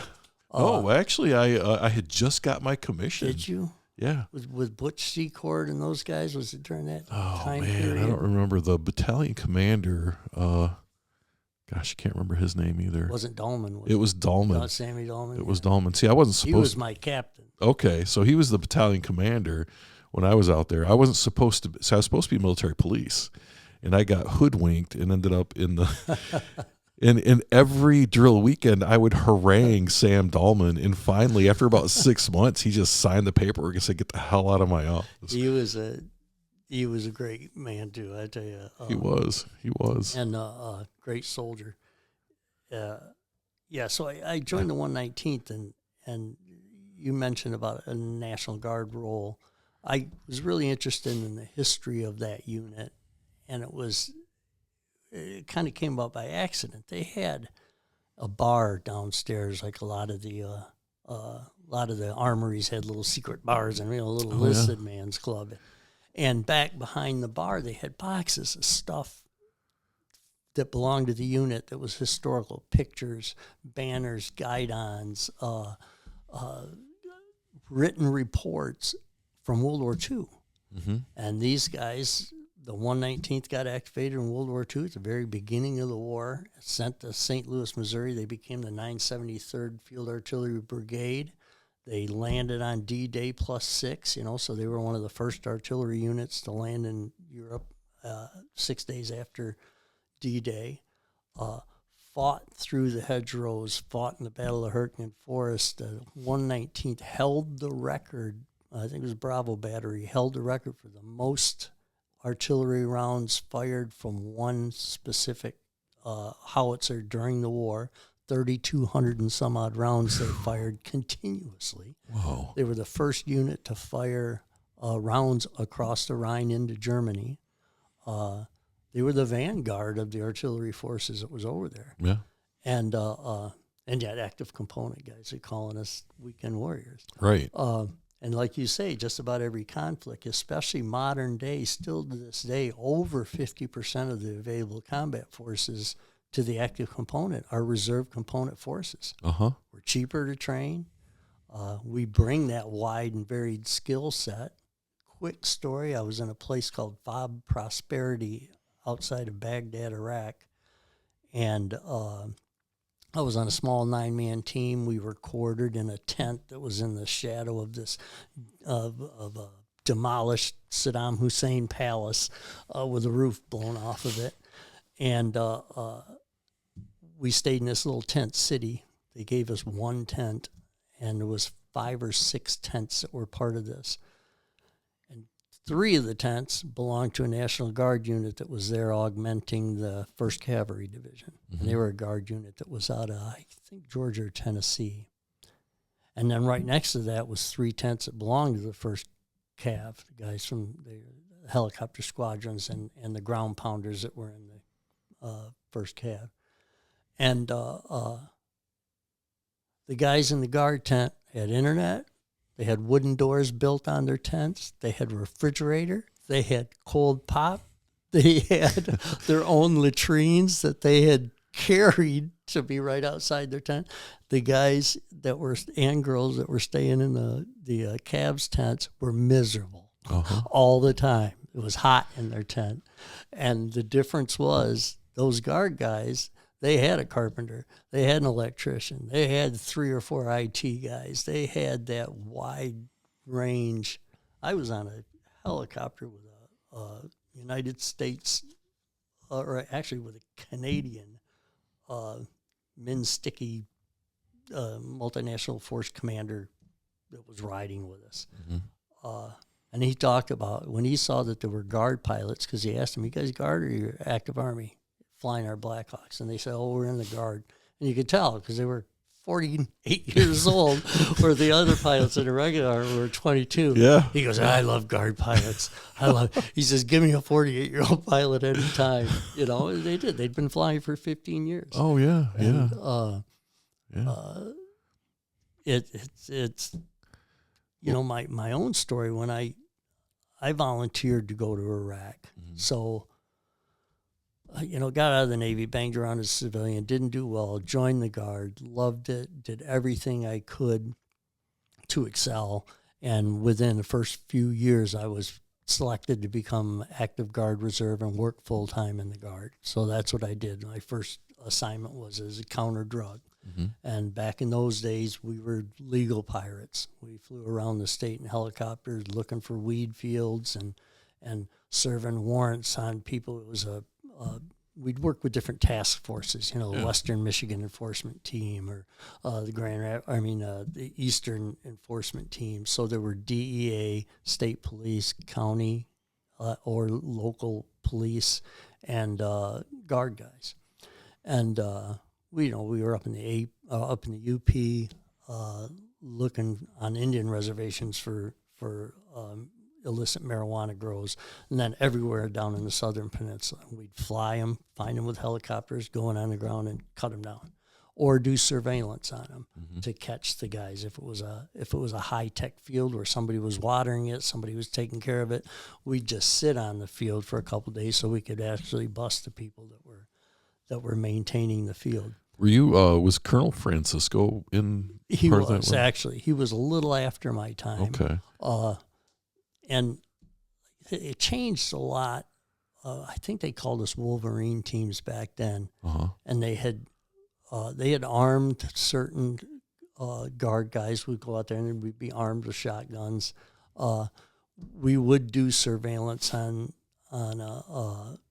different groves. We were equal partners to the law enforcement entities. That kind of changed. It wasn't because of posse comitatus. It was just, I think, the guard really started weighing the risk factors and the liability factors. Or, because we were in people's houses sometimes when they would serve a warrant, or we would land. I remember landing in somebody's property that had quite a few marijuana plants, and the police raid the house. That's what they're going to do. They've got probable cause, and so we're sitting in the guy's kitchen, looking through his shit. Yeah. Now, who knows whether that was technically legal or not, but that's the way they did it. And they changed a lot of that as I was in, kind of toning us back. But yeah, Francisco came along a little bit after us. There was a lot of leadership changes in the counter drug teams and in the duties.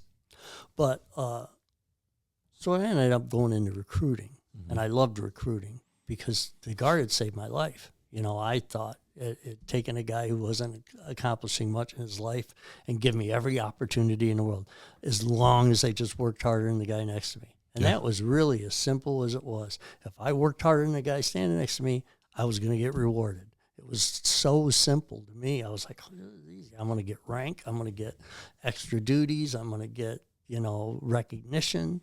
And so I just always worked harder than the guy standing next to me. Well, here's the thing I like about the guard, because I've worked in the civilian world for a long time as well, is exactly what you just said, right? It's not about, I've been here for 20 years and I deserve this.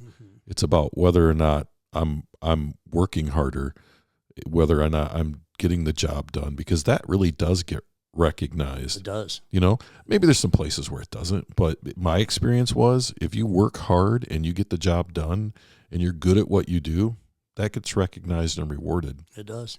I was a street recruiter, and then I went to operations and training, which is training recruiters, and then I went down to the schoolhouse on a Title X tour, working for the Army National Guard of the United States, and I went down there and taught recruiting school. And then I became a liaison to the regular Army active component recruiting battalion. I was stationed at Fort Knox at USAREC, they call it the United States Army Recruiting Command, as a guard liaison. And so I rose up the ranks through recruiting just by working hard and being good at what I was doing. And my first drill weekend going to Grayling, 6 years prior to that, I was in the back of a 1/4-ton truck, basically as a paperweight to hold down rucksacks so they wouldn't get blown out of the back of the Jeep. And I laid on top of these rucksacks with a rifle as a private. That was my job. Don't let any of the rucksacks fall out the back of this 1/4-ton. And so that's what I did. And that was my first real job in the Guard. 6 years later, I remember sitting by myself in a top-dollar restaurant in St. Louis with a government car out in the parking lot and a pager on my belt. And I was there training Missouri National Guardmen on recruiting, doing some extra training for them out there as an instructor from the schoolhouse, and ordering $100 dinner and thinking to myself, there's no other organization in the world that would take a high school dropout, which is what I was, a 32-year-old washed up dude, and go from being a paperweight to a bunch of rucksacks to having a position of authority 6 years later where they trusted me like they're trusting me right now. No other organization in the world can you do that just by working hard. Yeah. And I found that time and time again in the Guard. It wasn't perfect, no.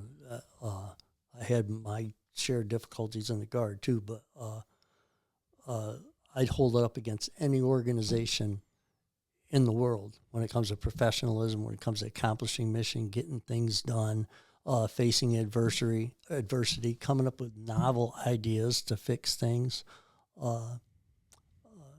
regenerative thought. You know, somebody's going to take your job in 2 years, whether you like it or not, and probably do a better job than you are, and you're expected to do a better job of the guy you're taking right now. You know, that's why when I watch this current political scene, I heard so many people say, well, Kamala Harris has been in the job for 3 years. What is she going to do that's any better? And I don't care if it's Kamala Harris or Trump or anybody else.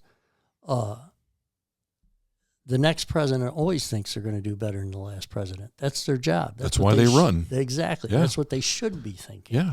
You know, when I became sergeant major, I wasn't besmirching the sergeant major whose place I took, but I fully intended to leave it better than I found it when I walked into even though I respected highly the person who had the job immediately before me, I expected to do a better job. And it was expected of me to do that. And that's one thing that the military rank structure is perfect at, that they move us around enough to realize that you're going to have to not necessarily reinvent the wheel, but your new thoughts are going to make an impact. That's why they move you around. That's why they do those things. Yep. Sometimes it doesn't feel like they want your better idea. Sometimes they don't. Sometimes you got to prove yourself, but still, I mean, you're absolutely right.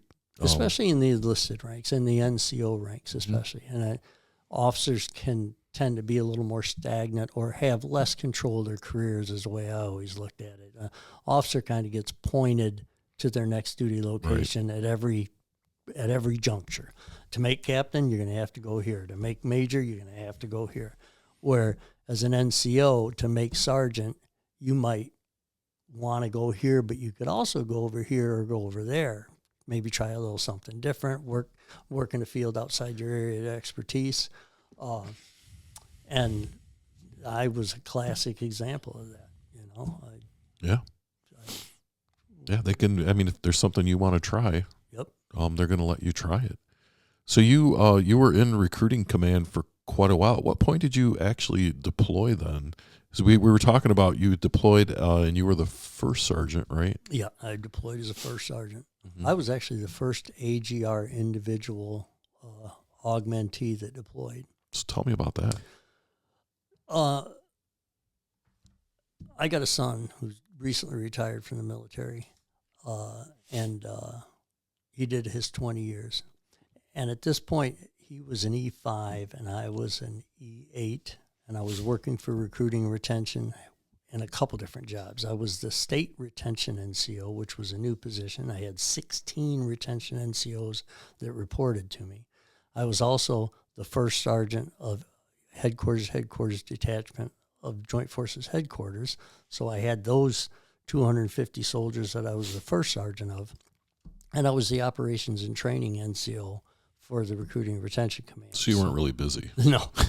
So I developed all the training, supervised MAPS, the military entry processing station, supervised everybody that wasn't a direct recruiter, and developed all the training programs for them. And so extremely busy. The war was about 2.5 years old, and we were taking a lot of casualties. My son was getting ready to go over for his second tour, and he did a rough first tour up in Samara. And not only the Guard, but the Army-wide, we were taking quite a few casualties. The war's on the news every single day. I always felt I God, what am I doing back here running 3 desks, let alone 1 desk? And Rhea Pruitt, Chief Warrant Officer, called me up one afternoon and said, I need you to do something for me. And I said, what? And she goes, I need you to do a notification. And I was like, I'm not a chaplain. And she goes, we don't have any chaplains. And it was so bad, this was in 2006, that they'd run out of chaplains to go give notifications to family members of active component folks and guard folks. We were taking so many casualties that they'd plain run out of chaplains. She says, but I know you, and I trust you, and I'm asking you to do this. And I said, well, I don't, how? She goes, here's what's going to happen. In 4 hours, you're going to get a call from Fort Knox. They're going to walk you through the process. There's a script that you're going to read. You need to knock on the people's door. When they answer the door, you read your script and you tell them. And it's, the Secretary of the Army regrets to inform you that your son, blah, blah, blah, has been. And so she said, could you do it? I said, if I have to. She says, find a second. You got to have somebody with you. Just pick somebody. I called a friend of mine, Reggie Adkins, who was an E7 NCO, but I also knew he was a Baptist preacher in his spare time. I thought, I'm not a religious man, but I could use the Lord with me on this. Yeah. She hung up the phone. An hour and a half later, Fort Knox calls me and walks me through the process. They tell you certain things, like you can only notify the next of kin. If the next of kin's not there, wait. Get a hold of the next of kin, wait at the house. Has to be done within 12 hours. You have to make this notification because word's going to get out from the unit that this kid got cooked. And he got shot in the chest in Samara, young 19-year-old boy from Eagle, Michigan. And they faxed me all the paperwork that I had to fill out, the casualty report. And we jumped in our car, me and Reggie, and off we went to Eagle, Michigan, to knock on these people's door. And I did. I walked up there and I knocked on the door, and the young man's name was Niall Yates III. And a woman answered the door, and she looked at us both standing there in our dress uniforms and a government car with government plates sitting in the driveway. And she said, oh, my God, it's Niall. And I says, ma'am, are you Miss Yates, Mrs. Yates? And she goes, no, that's my sister. She said, I'm Niall's aunt. What's going on? And I can't tell her. I said, I'm not at liberty to discuss what happened, but I need to talk to Niall's parents as soon as I can. Do you know where they're at? She says, well, they're on the way to Ann Arbor to the hospital to visit the father's sister. Got taken to the hospital for an emergency. And so they were headed down there for a medical emergency. They were on the road. I said, do you have their cell phone numbers? She said, yeah. So she calls the mother and then hands me the phone. So I'm in this living room, and I says, ma'am, I'm First Sergeant Dunkel. I'm here on behalf of the Department of the Army. You need to, if you're not pulled over, please pull over. You guys need to come home. And she just started frickin' wailing on the phone. And the husband picked up the phone, and I said, sir, please make haste, but drive carefully. You need to come home as soon as you can. And he said, okay. And then I waited in their living room for about 40 minutes while the aunt was just inconsolable. I asked the aunt if they knew a preacher. Did they go to church? Did this family have a chaplain? And they said, yeah, they go to church. I said, you could do me a favor and maybe call the church and let somebody from the church know that I'm here and that they're on their way here. And the car pulled in the driveway a short time later, and I remember the father carrying the mother out of the car because she didn't want to walk into the house. Yeah. And I was standing in the living room, and he ushered her to a chair, and she sat down, and I got on my knee in front of her while she sat in an easy chair, and I read that script and told that her 19-year-old son had been killed in action the day before in Taji, Iraq, or Samara, Iraq, had been shot by small arms fire in the chest. And the father got right in my face and told me, I knew you son of a bitches wouldn't be happy till you killed him. I knew you son of a bitches were going to kill him. Couldn't find out later the boy had been stop-lossed. He had supposed to have been out 6 months earlier. Yeah. They stop-lossed him. And I sat with them, filled out the paperwork that you have to fill out for servicemen's group life insurance, stayed there while they notified their daughter, the young man's sister, over the telephone. So she was on her way. Another family member had shown up by that time, and then it was my job to turn them over to a casualty assistance officer, was given the contact information. So after about 2 hours of spending that worst night of my life, and definitely the worst night of their lives, right, I went back to the office the next day and immediately called a contact. I had a National Guard Bureau and said, I'm not going to sit this war out anymore. Said, I got to go now. Send me some. I'll do anything. Because I had to. My son was going again. I just notified parents about a 19-year-old kid, and here I am sitting in Michigan running 3 desks, and I was like, I'm going.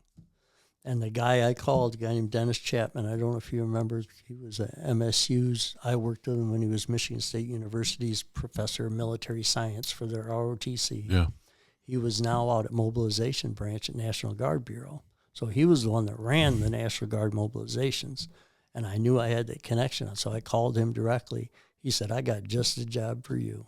He says, there's a 9-man team that we're putting together. It's called a MIT team, Military Transition Team. You'll be embedded with the foreign nationals, with the Iraqi army, and you'll train them up. And it's a 15-month deployment. And he says, it's an active component duty position right now. He says, but you'll be one of the first guardsmen that we put on these teams, because they were all active. They were Marines, Army, and the Navy had a couple. And he said, can you leave? And that was like June 1st. And I says, whenever. He called me back that next day with orders for June 6th. And MIT teams were being fielded throughout the Department of Defense into Iraq and Afghanistan because they run out of Special Forces soldiers. And it was a traditional Special Forces role where they would embed a Special Forces team with a host nation armed services, and that's what the Special Forces did from the days of Vietnam. Mm-hmm. But they'd run out of Special Forces, and Special Forces had also taken a more dynamic role to where they were actually doing more combat-oriented missions than they had in the past. So they started putting together these MIT teams to do that job, that liaison job, that training job, and they did it by building small 9-man teams that were either Marines or regular Army, and sending them downrange and attaching them to specific Iraqi Army units or Afghanistan National Police or Army units.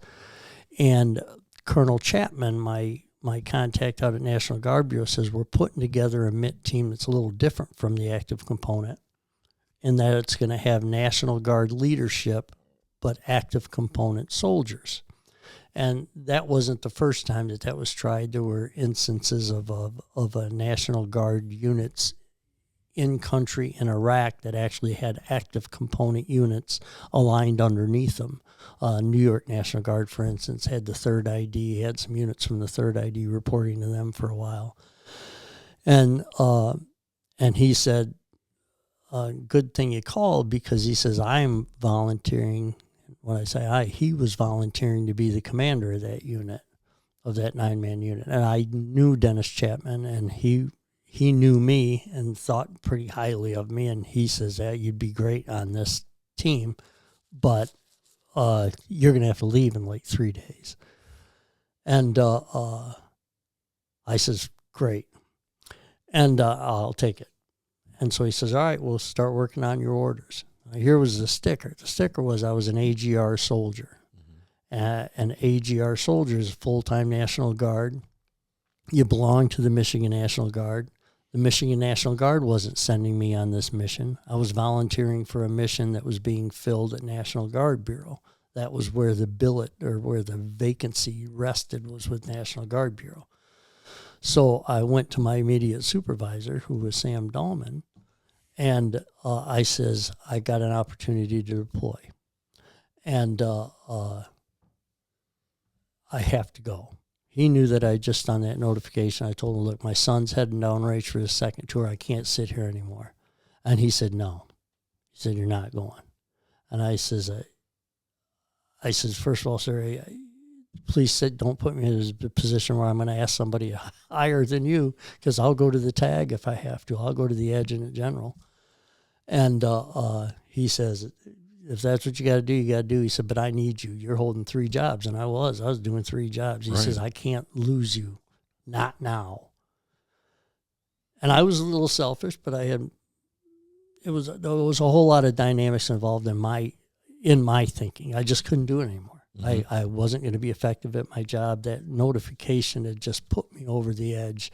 Watching my son go again, I just couldn't sit back. And plus this opportunity at National Guard Bureau sounded like a really interesting and challenging job. So I did. I went to the adjutant general and I requested an audience like the next day, and he saw me. He said, sure, you can go. So I went back and I told Sammy, I says, tag says I can go. He said, well, I still say no, but if tag says you can go, you can go. And then the adjutant general got back in touch with me and said, well, Colonel Dahlman doesn't want you to go, so you can't go. He didn't realize that Colonel Dahlman didn't want me to go. Right. And so my choice was I could resign my AGR position to deploy or just stay where I was. And Sammy told me that. He says, you got 15 years. If you resign, you're not coming back. And which was my full-time employment, which was my pension, which was everything. For a 15-month stint in the Army, I was going to give up 15 years of service. But I didn't have a choice. And I wrote my resignation letter that day, and I resigned from the AGR force on, I think it was the 5th of June. And I had orders in my hand the next day for 15 months, so at least I had 15 months of security. Right. But that was it. I had to tell my wife, I'm risking my pension, but I have to go to this war.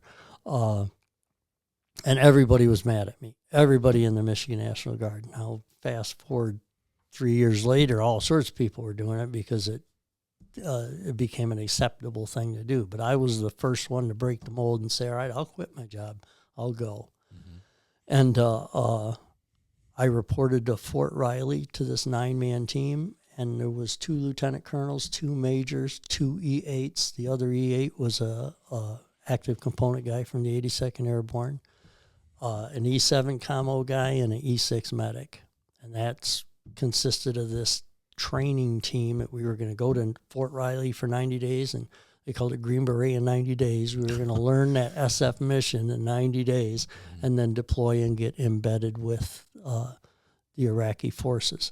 So we all reported out to Fort Riley, and it was very demanding training. It was 90 days of training, learning everything about convoy operations, how to be a liaison in a foreign country, language courses. We took Arabic language courses every day. Lots of role playing where they would have fake cities built, out of connexes that we would do cordon and searches and go in there and meet with the elders, and close combat training, marksmanship training that was unlike any other marksmanship training I'd ever received in the Army, because this was close with the enemy. This is how you shoot when you're running backwards. This is how to shoot from behind a car. This is how to shoot from the window of a car. This is how to shoot from a turret. Actual real good marksmanship training. Stuff that's really going to happen. Exactly. Yeah. This is how you clear a house. This is not standing at a firing line going, ready on the left, ready on the right. So we went through that 90 days training. It was very demanding. Kind of tough for me in that Colonel Chapman had to make the decision who was going to be the non-commissioned officer in charge, and he chose me to be the non-commissioned officer in charge, which rankled the regular Army folks, and I don't blame them. A guard guy comes in, and they didn't know what AGR was. They didn't know I'd really been full-time for the last 10, 15 years. Right. But you don't tell an 82nd Airborne Jump Master E8 that he's got a new boss from the National Guard. So it was challenging, but we all got along grandly, especially when we went overseas.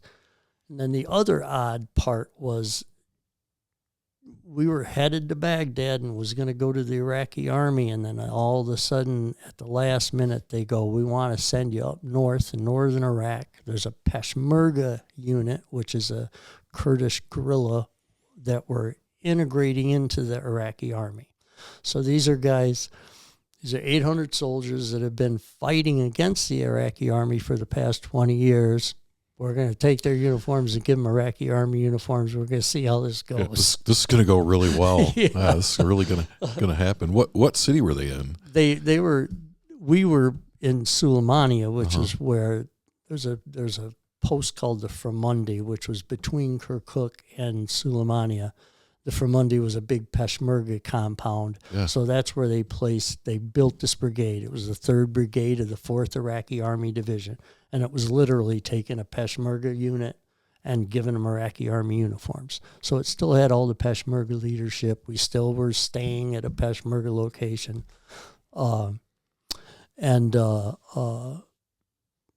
They were learning to be Iraqi Army. All the Arabic language that we'd learned went out the drain because they don't speak Arabic. Most of them weren't Muslim, and most of them were either Kake or there were some Muslims, but none of them were Arabs. There was 1 or 2 that were actual, what they called Arabs. These were Kurdish, autonomous Kurdish people. And some of the best soldiers I'd ever seen. Some of the laziest sometimes. They get it done, though. The Peshmerga got it done. When it comes to the fight, they were great fighters. They weren't afraid of anything. But when it comes to military discipline, order, record keeping, bribery, things like that, they were the worst of the worst. They had a hierarchy system. We had a general named General Anwar. And General Anwar had gone from living in a cave, literally, to having probably a $2 million mansion as soon as the Americans moved in and started handing money out. Yeah. We would get shipments of fuel, 90,000 liters of fuel. The first thing they would do would be sell 70,000 liters of it on the black market and then complain to us that they don't have enough fuel to run their operations. Every soldier in the unit kicked up pay to their supervisor. Every supervisor kicked up pay to where it was going all the way to the general. So the officers were tremendously rich. The enlisted guys were all driving taxis and stuff whenever they could, using our fuel. They told us right off the bat, look, we do not have time to worry about bribery and what's the word I'm looking for, the graft and corruption. The Army didn't have time for that. Well, and I think people should understand, too, that by Western standards, that all looks really bad. Mm-hmm. But that's the culture, right? It doesn't mean they're bad people. That's just how the culture worked. It's their way of life. Yeah, and that's something that you, I think, rightly so. They said you just have to accept this. You can't measure Iraqi or Peshmerga success by a Western yardstick. Nope. Because they're two different cultures, right? And we sure tried. We sure tried. We had charts and briefings, and I was essential in that. I was the first guy to come in and tell Iraqi NCOs that NCOs have a job and NCOs have authority. Mm-hmm. And they didn't realize that because the officers had always run the show. Right. And that's just the way it was. It was a British Army model, there weren't strong NCO corps, even though somebody would make sergeant in order, because that's all there was. There was the Jundi, which was the enlisted guy, all one rank. They were privates. And then there was E5 sergeants, or our equivalent to E5 sergeants. And then there were a sergeant major or two in every unit. And there wasn't anything in between. But the sergeants had no authority. It was just a matter of, hey, my uncle's the colonel, or I've been here longer, so I get paid more. They all got paid in cash. Once a month, we bring literal truckloads of cash up to pay these cats. And I was able to instill some pride in that NCO Corps, making them wear their rank insignia. Started as a non-commissioned officers academy, so they'd learn the role of an NCO when it comes to battlefield preparation and battlefield operations. And the officers actually liked it. They stood back and they looked and they went, Jesus, I didn't know I wouldn't have to do all this myself, that I got these guys that are willing to take the heat for giving orders that the Jundi don't like, right? Because the Jundi didn't like the orders. And we were in a unique position in that the Peshmerga really didn't give a shit what happened to Iraq. Iraq was not their country. Iraq was a figment of the British imagination. Kurdistan was their country. Right. And it was a country without borders, but it was a country that went across Turkey, Iran, Iraq. It was their autonomous indigenous homeland. That's what they really cared about. But they were so loyal to the Americans because we had helped them out, especially during that last 20 years with Special Forces support to fight Saddam.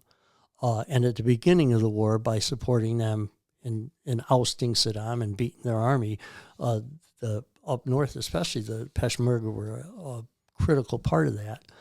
But they were extremely loyal. Hey, if you fight side by side with these guys, they will die for you. I could show up at a house in the middle of the night in Suleimania, knock on the door and say, I need help, and I would be welcomed like a brother. Even 20 years later, I'm still in contact with a lot of these guys that I'm part of their family as far as I get invited to their weddings, and they've come stayed at my house.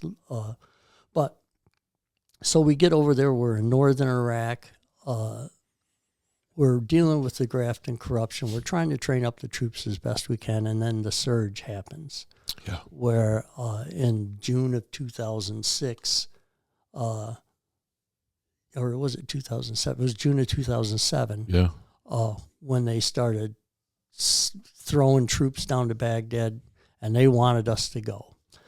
We had on the books, we had 2,500 soldiers, but we didn't have 2,500 soldiers. We had 675 to 800 on a good day. The rest of them were ghost soldiers that they were collecting pay for, right? But they weren't actual bodies. And we told them that. We told the multinational commanders that if we deploy down to Baghdad, that's what they wanted to do. They wanted us to take our Peshmerga guys down to Baghdad. And I said, well, we can give you 600 guys, maybe, because not all of them are going to go. And we don't have 2,500 like you think we got. Yeah. And we've been telling you this the whole time, but nobody listened to me. Now they're going to listen to us. The Peshmerga were like, this is not our fight. We're not going. That's what General Anwar basically said. He goes, look, no, we're not going to Baghdad. That's Sunni and Shia. That's an Arab fight. Has nothing to do with us. Let them duke it out. We don't care. And Kirkuk is what we're worried about. Mosul is what we're worried about. Right. We want the Arabs out of there, and we want to take our ancestral homeland back. So we'll do that. We'll go to Mosul. We'll take over Kirkuk tomorrow. But we're not going to Baghdad. We took us weeks of haranguing, begging, bribing, forcing at gunpoint, literally, you guys are going. Mm-hmm. And I'll be goddamn if one morning we all showed up getting ready to roll an 18-hour road march from outside of Suleimania to Baghdad, 100 vehicles, largest ground convoy in that war's history. Mm-hmm. 18-hour drive in front of us. And General Anwar don't show up. I got like 600 of his shoulders. He's at a wedding. His nephew's getting married. So we're going to have to leave the next day. Yeah, you're going to have to postpone this by one day. Yeah, so we're postponed it by one day. National Public Radio was there with us. A guy named Ivan Watson, a National Public Radio reporter, had embedded with us.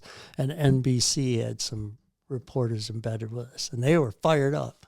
because we're getting ready to roll out the gate, and largest convoy in the Iraq War history, and yeah, the general's at a wedding. There's a timeout on the sideline, folks. We're going to have to, I think something else too, when they were moving all these troops down for the surge, the surge was successful. They did some great things.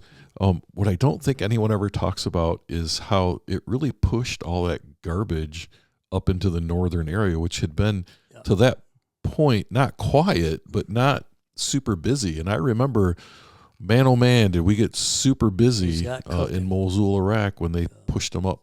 And Kirkuk was the same way. Yeah. Our sister units took a lot of casualties down there. Yes, Suleimania was where we could literally walk around in Suleimania with a soft cap on our head. We had weapons, things like that, but you could take your helmet off. You could go shopping. We shopped on our first 2 months we were up there in Suleimania, and we were buying stuff for our Iraqi troops off the market, and they would give us stacks of money, foo money they called it, where I would once a month we'd go to Kirkuk and they would give me, I think it was $7,000 or $8,000 worth of 50s at a time whenever we asked for it. We used it for bribes. We used it to buy stuff.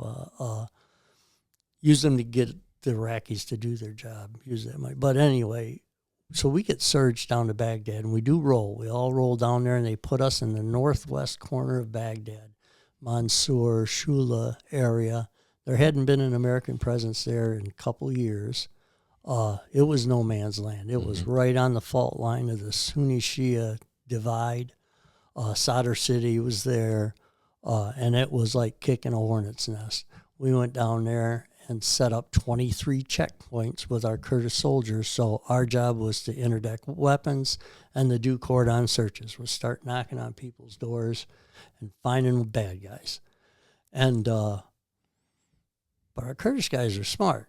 They're not going to pick a fight they can't win, first of all, and they're not going to get involved in a Sunni Shia thing. They're going to let them fight it out. And it was literally like that. On one side of our checkpoint would be Sunni death squads that were kidnapping people in the middle of the night and executing people, a lot of kidnappings for money. And literally on the other side of the road, other side of the checkpoint, was the Shia militias with the Jaish al-Mahdi, with Muqtada al-Sadr, and more organized, but, these firefight-loving dudes, the guys that would shoot at you from the windows and then disappear, relatively disciplined. And we were right in the middle of both of them. It depended literally on which way you turned, on what the threat was at that moment. And the Kurdish were right in the middle of that going, this is not our fight. This is not our fight. So they didn't go out looking for a fight. We went out on patrols, things like that, but, and I hate to say it now, but I know that they were meeting probably with both sides in the middle of the night, saying, hey, you don't fuck with us, we won't fuck with you. But hey, that's the way things have been happening for 800 years in that country. You're not going to change it. Exactly. not anytime soon. And I think the other thing too is, if you've done some reading and you always read, never underestimate your enemy, right? And I think a lot of times when American troops, I know we were this way, when you first get over there, you're like, these are a bunch of cavemen. How hard can this be? But you very quickly learn that you really have to respect your enemy because they're not a bunch of cavemen. They're people, and they're smart, and they've been doing this for a long time. Exactly.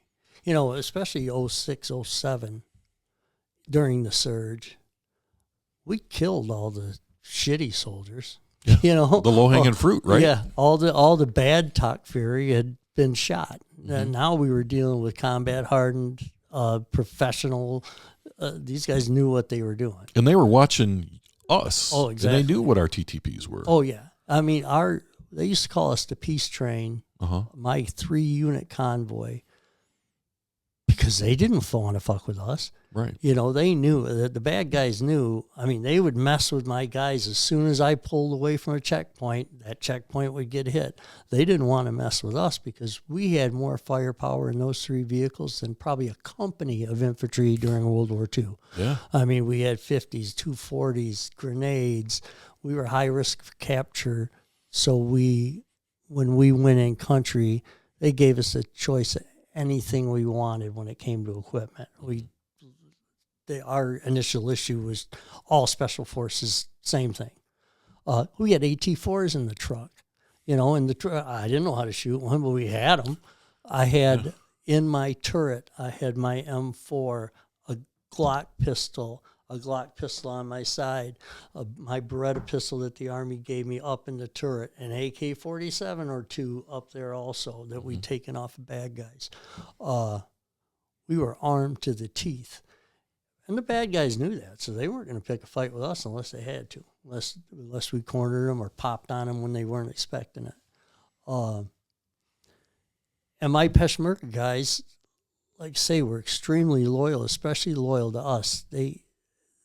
For me to go out there and risk my life to them was the greatest thing in the world. I had gone out there and stood side by side with them and risked my life. And to them, that was like a lifelong pledge of loyalty, and they'll do anything for me after that. So they kind of played the political game when they needed to. Did a real good job on maintaining those. I think we had 27 checkpoints in that northwest corner of Baghdad, and we interdicted a lot of weapons. And not only that, but we disrupted what the bad guys were doing. They couldn't walk around down the streets with their guns in their hands like they'd done 2 weeks before. All the bad, crooked police officers, we knew who they were. We got them off the street.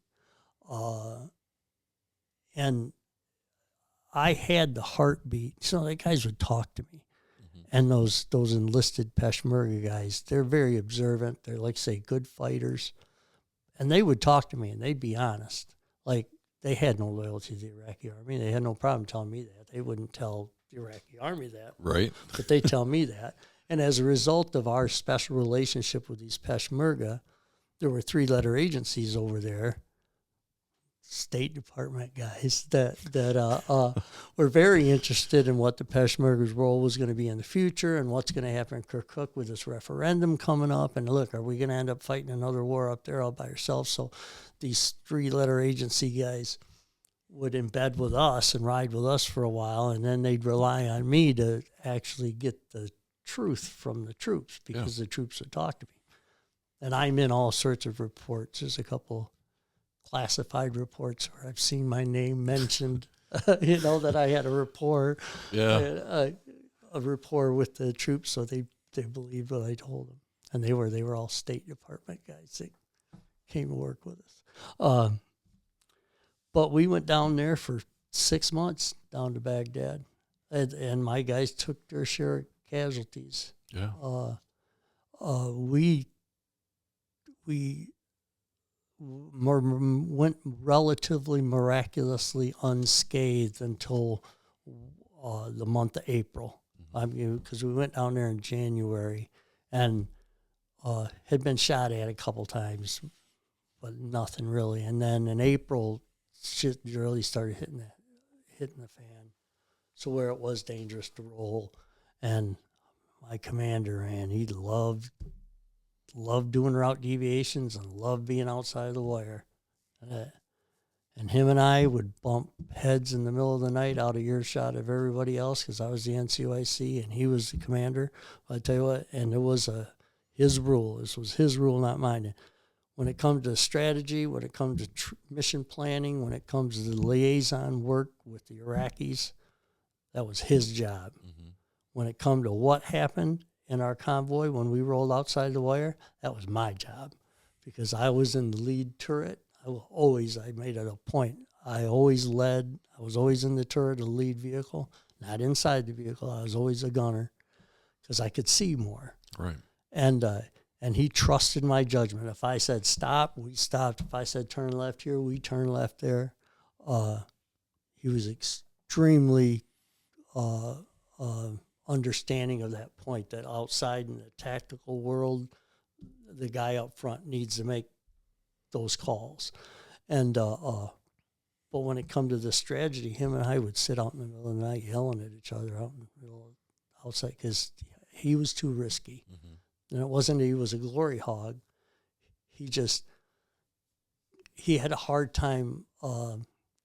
He had a hard time with risk assessment, with really doing Like he was just saying, it's not going to happen to us. And I was how bad could it be? Yeah, how bad? Exactly. Yeah. And I was 50. I turned 50 in Iraq, and I think that had a lot to do with it. I understood that we weren't invincible. Right. I understood that it's only a matter of time, because that year we did 325 combat missions in 365 days, and it was 15 months. But we did 325 combat missions and movements. That's a lot. That's a lot of being outside the wire. And it was only a matter of time before we did get hit. We hit a Easter weekend where we're going down Route Irish outside a BIOP outside of the International Airport.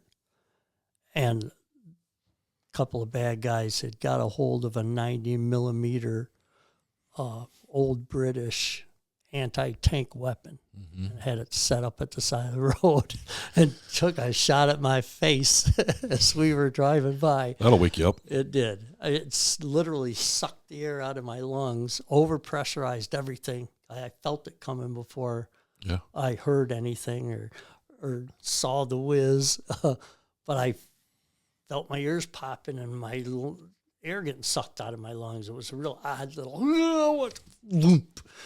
And then it went past us and across the road. And then later the very next day, they'd strung piano wire over one of the roads that we were on, and I was in the lead vehicle, and it hit my turret. Just luckily caught the barrel of my 50 cal before it hit me. So it knocked my 50 cal up, and that was piano wire that they spread across the road. And then a couple days after that, we got hit by a catastrophic IED, and I was up in the turret, and it destroyed the vehicle I was in. We were able to fix it, but that put us out of commission for we got a few days off for that one. Yeah, I can imagine. And so in these instances, though, I mean, is this where your training kicks in? Like when that IED goes off, yeah, I mean, there's things that you just do. There is, and the hardest part of that whole war was not that. The hardest part of that whole war was going out there and rolling all the time. Yeah, was rolling and knowing that around the next corner there's going to be bad guys around, or not knowing, just you're in places you're in the most dangerous place in the planet, and so constantly, day after day after day after day, you're on edge. You're up in that turret. You're waiting for something to happen. When something does happen, you're like fucking good. That's when the training does kick in. Yeah. You're just doing shit. Then it's the waiting for the stuff that happened that really I didn't realize what a toll it took on me till years later. I think where I hate to say I'm not right in the head, but I'll never recover from that. I'll never recover from that hypersensitivity that was just pounded into me every waking minute of every day for 15 frickin' months. You become a different person. Right. And the hardest part for me, the very next hardest part was, or the absolute hardest part was falling asleep when it was time to rest, because I knew I'd have to wake up again. Yeah. And I knew I was going to have to do it again. You're going to do it again. And tomorrow might be the day. And it's scary. It's terrifying. Like I say, I was acting like a first sergeant. I had 9 men that I was responsible for. That really kept me going. They couldn't see me fearful. That was impossible. I mean, that one IED, we had an individual leave the team and never come back because he couldn't. And we had to get out there and roll again right down those same exact streets where we knew we just lucked out by the grace of God, or whoever you want to call it. That day we got hit with a catastrophic. I had just said we were in bad guy land, and we are right in their neighborhood in the Shula district. And I had said to Colonel Chapman, who was in the passenger seat, and I was up in the turret, and I was kind of looking at him. I says, what's the report on this road? Because they were either red or they were black. Certain routes were black, and route senators up through that area was always black. Just don't go down that road because something's gonna blow up. Yeah, something's gonna blow up. A lot of IEDs.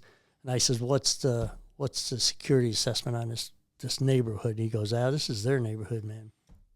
They're not going to do anything in their neighborhood, which does make a little bit of sense, but it didn't make sense that day. And we had come around this corner onto Route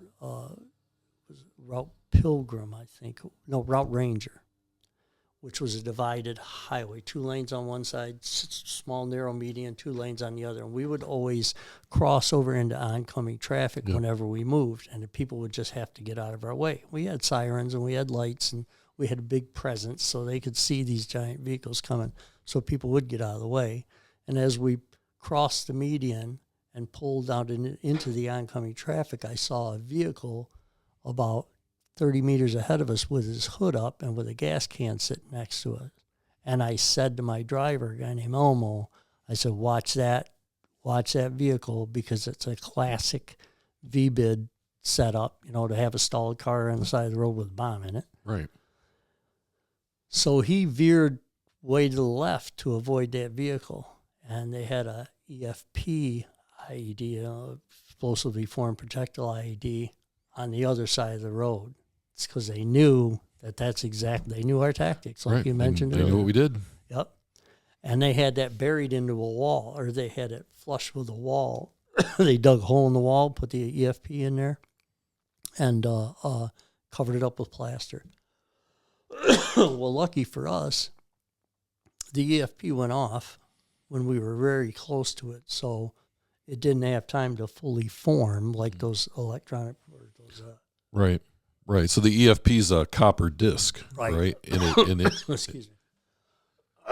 Yep. And the copper disc melts and becomes molten. Right. And just burns its way through anything it reaches. What they call spall. Yeah. And these were actually built by Iran. Yeah, most of them were Iranian. Yeah. Well, we were so close to it that it didn't really have time to fully form, and the back of the wall blew out, so it lost some of its forward pressure because it blew a hole in the wall. But it still burned a hole directly through our front passenger, through our front driver's fender, wheel, tire, engine, burned a hole in the engine like it was cutting through butter, out the other side, through a house that was 40 meters away, and then the entire side of our vehicle was spall, and then they shot at us with small arms after that. But when it happened, I was up in the turret, and everybody was convinced I was dead because I guess, and I didn't see the explosion because it knocked me out. Mm-hmm. I remember everything turning white. That's all I remember. Like a TV, when I woke up, it was like static. I could hear static in my ears. And I was only out for a few seconds. But everybody behind me thought I was dead because we just got engulfed in flame. I don't remember any heat either. Uh-huh. But when I came to, I could hear ping, ping, ting. So we were getting shot at. And I went to grab my joystick because I had a joystick operated 50 caliber and an electronic turret. Mm-hmm. And my joystick was gone. It had got blown out of the turret. And I went to grab my AK or my M4. I didn't care. I was grabbing a rifle. Yeah. They were both gone. They'd both been blown out of the turret. So I had a grenade that didn't get blown out. It was rolling around there. It got blown out from where it was in a little bag that I kept them in. I had a grenade and a pistol. My pistol was still sitting there. But the turret was filled with the dirt from the wall. Yeah. And concrete chunks. And I'd had a canopy over my turret that had a camouflage net on it, and that had been all blown off. My glasses had been blown off, my iPro, and it's not so much training kicked in as I was fucking furious. It was like all this. We've gone through all this and waiting, and these fuckers got me. That's what I was saying. They fucking got me, and they destroyed and our vehicle's still rolling, but it doesn't have a front end anymore, so oil's spraying like a geyser out of a whale. It's just spraying up over on everything. And my driver, I can hear him swearing. and I can hear Colonel Chapman instantly calling it in. We've been hit and telling the other vehicles. I can't remember what it was. We were red or we were black. That's what he was telling them. We're black, which means we got casualties and we're no longer operable. Right. And we come to a rolling stop into these concrete barriers. And I was fucking mad because my weapons were gone. They'd blown my weapons away, and now it was just unfair. You know, this is not freaking fair. So I'm screaming expletives. and Colonel Chapman, and he was like, I need you. Cool it. I said, okay.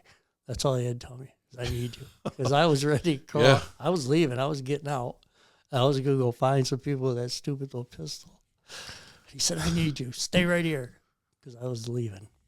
But I did. I stayed. And then the 82nd Airborne came and rescued us. Yeah. Yeah. We called it in. And yeah, that was the worst. Did you take casualties in that one? Nope. I got hurt a little bit, but not enough to be a matter of record. You know, my shit was leaking out of my ears, and I couldn't hear for a couple days, and probably for longer than that. Anybody that's hit with an EFP would tell you you're probably the luckiest person on the planet. We are. We were lucky we were so close. Yeah. And then, you know, the 82nd, they come and did they did a blast analysis and all that, and they said that wasn't an EFP. And I was like, look, dude, there's copper all over the side of our vehicle, because in every little divot there was little pieces of copper in it where it burned halfway through and then stopped. It was obviously an EFP. It put a perfectly round hole that big around in the wheel that it hit. Mm-hmm. And a perfectly round hole through the crankcase of the engine that you could look through and see sunlight that was that round. Well, shrapnel don't do that. No, that's no ordinary IED. It was melting shit. Yeah. And but they didn't. EFPs were a relatively new thing. Mm-hmm. And like say, if they were gonna, they've been wanting us for a while. They've been wanting our specific unit because we had gone into their neighborhood, and they didn't. And they were. That's an expensive proposition. Those EFPs weren't easy to get. Right. And so they were going to be very judicious about deploying it, I'm sure. They put a lot of thought into how they hit it, setting us up, knowing we were going to be there. Well, this is something else too, Dave, that maybe people don't know, is that when you're there, good guys and bad guys all take stock of like what markings are on your vehicle, what combat patch you're wearing, what unit they know. And so when you say they were trying to get you, that's not paranoia. Like they knew who you were, and they knew that you were the one that they wanted to get, and it was a perfect setup. Yep. And they knew who we were because we wanted people to know who we were. We were Team Hurricane, and on every one of our turrets was the National Weather Service hurricane symbol. We had that. It was Hurricane 1, Hurricane 2, Hurricane 3. Mm-hmm. Plus, we were in their shit all the time. Right. And so, you know, I can imagine being a bad guy, and they're like, oh, Jesus. Because when we rolled into their neighborhood, we were going to everybody's house. Mm-hmm. You know, if it was a mile worth of houses, we were walking a mile. We were knocking on everybody's door. We're going in everybody's house. And depending on which side of the road we were on, it was different. Because like on the Shia side of the road, really unusual. That was the Shia and the Sunnis were fighting each other, let alone us. So on that side of the road, in the Shula district, the Mansour district, was all of the former, all of Saddam Hussein's former bureaucrats, his school teachers, his police chiefs, his government workers, his mid-level, relatively well-off, nice houses. But, you know, the middle class, they were middle-class people. They weren't peasants. But they were all beholden to the Ba'ath Party and to Saddam Hussein because they were the professionals. Right. Power plant operators, you know, those kind of guys that were managers. And the Shia had taken over their neighborhoods. But the Shia were very religious. You know, these followers of Muqtada al-Sadr, who was a cleric, they were religious. They believed in what they were doing. They believed Muhammad was on their side. Allah was on their side.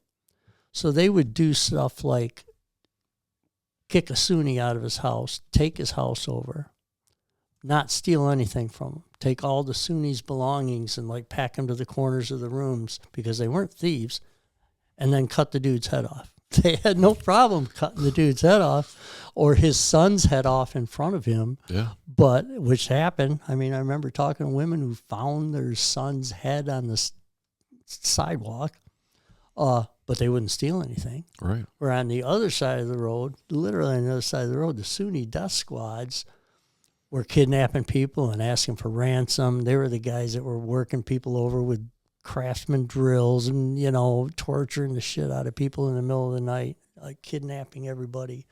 And then shooting at us when they got a chance to. They were all shooting at us when they got a chance to. But yeah, it's a whole different world than what I expected. You know, growing up as a kid and having relatives and family members that went to combat, wasn't what I expected.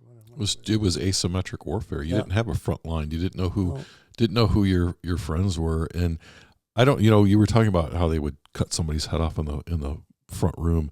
I don't know about you, but I spent 12 good months, 7 days a week, 24 hours a day, not wanting to end up on the internet getting my head cut off. Like that was in the back of my mind the whole time. And I don't know if you experienced that. Yeah, our unit was considered high risk of capture because we were embedded with the Iraqis. So there's a matter of, you know, are you really going to trust these guys? Will they sell you down the river? My interpreter had been kidnapped previously. Guy's living in the States now, U.S. citizen. He was able to overpower his captors and killed a shitload of them and got away. And we wore personal locator beacons. Which was about the size of a large walkie-talkie, had 2 buttons on it. If shit hit the fan, you hold those 2 buttons down for 3 seconds. And everybody shows up. The entire army has a new job. At that point, they're going to come find you. So we all had personal locator beacons. We all had escape and evasion kits with us all the time. Mm-hmm. And I felt the same way, that I'm not going to end up on the internet getting my head cut off. Yeah. When I rolled, I had 2 pistols, 2 rifles, my crew serve weapon. I had 7 knives on me. And I didn't have 7 knives to fight dudes. I had 7 knives to where no matter what happens, they're not going to find one of them. Yeah. And if I have to use it to cut my own throat, that's exactly what I'll do. I'm not going to let them cut my throat. Right. And I did. I had knives secreted in every place you could imagine carrying a knife. So where the bad guys weren't going to find them all, I was going to end up with a weapon. And it was a constant fear of ours. Mm-hmm. And we were very susceptible to it. I'm really surprised it did not happen more than it did. Like say we were heavily armed, people didn't like to mess with us, but I'm surprised it didn't happen more than it did. Well, and you quit your job and volunteered to go do this. I did. Yeah. And I was 50 that ever roll around? old. That ever roll around in your head when you're out there? Like, God, I quit my job to do this. Turning 50 years old over there was a revelation. Yeah. And my son being over there at the same time. Mm-hmm. His second tour and my first tour, he was an infantryman with a 3rd ID, and we were able to communicate with each other through Iraqi cell phones that we bought on the street. And he had a very high-profile. He was a squad leader, even though he's an E5. He was running a squad, and he was going out on 3- and 4-day small kill team missions. That's what his job was to go out and find guys, lay an ambush, and kill them. Mm-hmm. And that was my baby boy. Right. You know, that was a kid I talked into going in the Army because I thought it would do good things for him when he was 20 years old and had a punk rock haircut. I was like, he wanted to move in with me. Mm-hmm. When I went down to Arkansas to teach at the schoolhouse down there, and he wanted to move with me. I says, yeah, you can move with me, but you're 19 years old. You're going to join the Guard. Yeah. And he did. He joined the National Guard down there in Arkansas. And was in the National Guard for 8 months when the war started. And he was like, if I'm going, I'm better trained. And so he joined the regular Army and was deployed very soon after switching from the Guard to the regular Army. But being there in country with my son at the same time, you know, my dad told me war stories And I remember looking at him with a sense of awe and hearing these things. And my uncle told me war stories. My big brother had been to Vietnam and told me war stories. And it's completely different being on the phone telling war stories to each other in the same theater of war with your son. Yeah. I felt like I needed to protect him, but I couldn't. And that I felt like he's 10 times as tough as I am anyway. Mm-hmm. I was a good judge of character and a good judge of soldiering skills, and he was a fine frickin' soldier, one of the best. He ended up in 900 fights without getting wounded because he was that good. Mm-hmm. And 3 tours later. But I can't remember what caused me to think of him in the first place. But so it's because you guys were in the same, basically same theater of war at the same time. Yeah. So not to sidetrack us, but I'm just curious because my son served as well, and we weren't there at the same time, but he deployed right after I got back. Mm-hmm. And we don't come from a military family, and so he and I get each other, and so sometimes we will laugh at things that other people don't think are funny. Mm-hmm. Or Thanksgiving dinner can be a little interesting because he and I share some of the same background and history that people who have never served will never understand. Mm-hmm. And so they just look at you sideways sometimes because they don't get it, but your son gets it. Like you have that bond that no one else could have with their son unless they both served. Yeah. And it's it's not so much unspoken. It's when I think of my dad as being a veteran, my dad was a truck driver, delivered laundry stuff, mm-hmm. who happened to go into World War II and was a veteran like 70% of every able-bodied man did back then because they either got drafted or they joined. Right. And the war was a huge part of his life, but he would never let you know that. Mm-hmm. My mother would never let you know that. Losing her older brother, her only sibling, what an impact that war must have had on them. But they moved on, and their focus became hard work, raising a family, getting a house, the American dream. My son and I are forever branded as warriors mm-hmm. by our family. That's how they look at us. The war walks with us every day, even when we don't want it to. And I think part of it is the social media mystique that's grown up about what being a warrior means nowadays, because there are so few of us really, less than 1% of people out there serving the military anymore. Where my dad's, like, say, it was 30% minimum mm-hmm. that joined, 70% of the men. And there's an allure that people are, A, more afraid of, and B, taught by rote to respect through mantras like, thank you for your service, and this, and there's certain expectations that civilians are supposed to hold veterans in esteem for.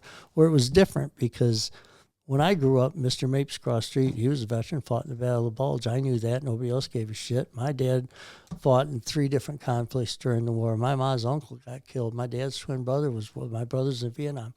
Nobody really gave a shit much because everybody did it. Right. But those guys were heroes. And they were. Heroes. Mr. Mapes, he limped his entire life. Yeah. And we knew he'd been wounded there, but yeah. So half the guys, Mr. Seifert down the street, didn't have both of his legs because he was on a Navy aircraft carrier that a kamikaze ship or a plane had flown into, cost him both his legs. I don't know. It's almost a manufactured persona now of what a veteran is, but because we are that small part of our family nowadays that have done it. Mm-hmm. That's who we are to everybody in our family. Right. Where if I looked around the Christmas table when I was 10 years old, the minority were not veterans. I mean, the majority were. Yeah. All my uncles, most of my cousins, my parents, my grandparents, just different now. Well, so this might be a good time. I don't know if I don't want to skip over anything. So if we're skipping over something, tell me. But this might be a good time to talk about what it's like to come home, because the people who go off to war are not the same people who come home. I know I wasn't. I certainly wasn't the same person when I got home. And you live with these people for a year and a half, and you go through some stuff that no one else understands but them. And then you come home. And part of it, too, is that you're in the National Guard. You're in the National Guard, so you're not coming home to a base where there's a bunch of other people who have been there. You basically come home, and that's it. So can we talk a little bit? What was that like for you? Yeah, for me, it was especially unique in that not only was I a deployed Guard member, I didn't deploy with a unit. Right. So I didn't have, I went from, there was this place we used to go to called Tuz. It was a small city, and there was a Peshmerga outpost there. It was a bad area. And we were, towards the end of our tour there, they were going to send us back to Baghdad again and decided not to. And so they took us and kind of pulled us away from the Peshmerga and stuck us with this Strategic Infrastructure Brigade, which was engineers, Army engineers, build bridges. And they were the bad guys. They were the bad guys. So now we're embedded in a bad guy unit. We knew they were all bad guys. They were literally planting IEDs down the roads that they were repairing in the daytime, because it was job security. Right. So at nighttime, they were our enemy. At daytime, we were going through these charades, and we'd stay at this place called Tuz Hormado at Castle Grayskull. And Castle Grayskull was a house that was built by Saddam Hussein's wife's bodyguard. Mm-hmm. So Majid, I think her name was, her bodyguard built this palatial home. We were staying in Chemical Ali's house before we moved down there and took this house over. Yeah. Didn't have any floors, didn't have a second floor. Had the second floor, but no floor on the second floor. It was a straight ceiling all the way up, dirt floors on the inside. But it was we called it Castle Grayskull because it was a solid concrete structure. Right. And it was a bad area. One of the few places where my Iraqi guys, my Peshmerga guys, would just get behind their dushka 2-3 times a day and shoot into the village. Just harassing and interdiction fire like what they did in Vietnam. Because, there's bad guys running around there. Might as well let them know we're here. And so it was a strange, really weird place because it was new to us, and it was out and barren and dangerous. And then I got on a helicopter and went home in 40 hours and was sitting in my frickin' living room. I went through they sent me back to Fort Riley. I went to Atlanta. Fort Riley, was at Fort Riley for a day. They put me on an airplane, sat me home, and I was sitting in my chair with a bourbon next to the fireplace going, what the fuck was that? Almost like you'd woken up from something. It right? was. I did. I literally woke up. We had visited a hospital and where 20 of our guys were hit real bad, got shit tore out of them. Friendly fire incident. Our SF guys lit them all up. So I was visiting wounded and in the depths of this war zone, and then bam, I was home. And I tried to explain it. So for the next couple months, I lost my AGR job, right? Right. So when I got back, I had to fight to get my AGR job back again. And it come right down to me making an appointment with the governor. Mm-hmm. And I says, here's what's going to happen. And they let me speak to the lieutenant governor. Because the Michigan National Guard, hate to say it, we're like, no, sorry, you quit your AGR job, you're done. This is one thing I'll say bad about the Guard. They don't forget shit. No. And I did not have a job. I had almost 17 years of service and did not have a pension. All of it was, why? Because I went to war. Right. And they got me an appointment with the lieutenant governor on the telephone. And I says, Lieutenant Governor, I says, here's what's going to happen. I said, at 5 o'clock, every local news agency is going to be in my living room, and I'm going to be sitting there with a tear running down my eye and my grandchild in my lap and my Bronze Star permanently or prominently displayed. You're going to tell me that you'll guarantee a job from a McDonald's worker who gets deployed, or a guy who works at the local lumber yard has protections if they get deployed. They're going to make sure they get their job back when they come back. To Uniformed Soldiers Employment to Reemployment Rights Act. And you're going to tell me that as a soldier I don't get those? I can't get my full-time job back? And the Inspector General of the Michigan National Guard had sat with General Cutler, and he went, this is wrong. What you're doing is wrong. This guy's sacrificed. And now by this time, 15 months later, they were asking AGR guys to go because they were looking to build more of these mid teams. They were begging them. Yeah. And nobody wanted to. And I was risking unemployment. And I had a job offer. I did. I had the University of Iowa, ROTC.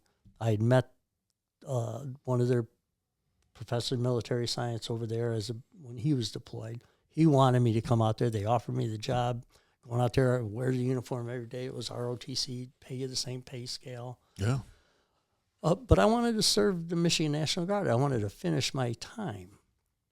And the IG got with General Cutler, and General Cutler said, will you take a bus to E7? Because we don't have any E8 slots. I says, I'll take a bus to E7.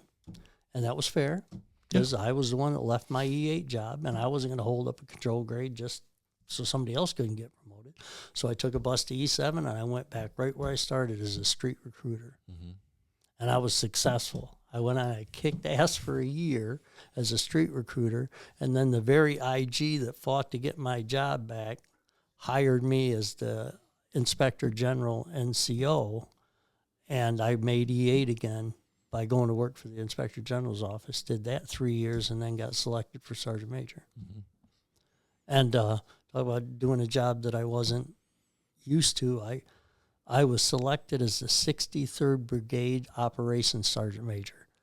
It was my dream job.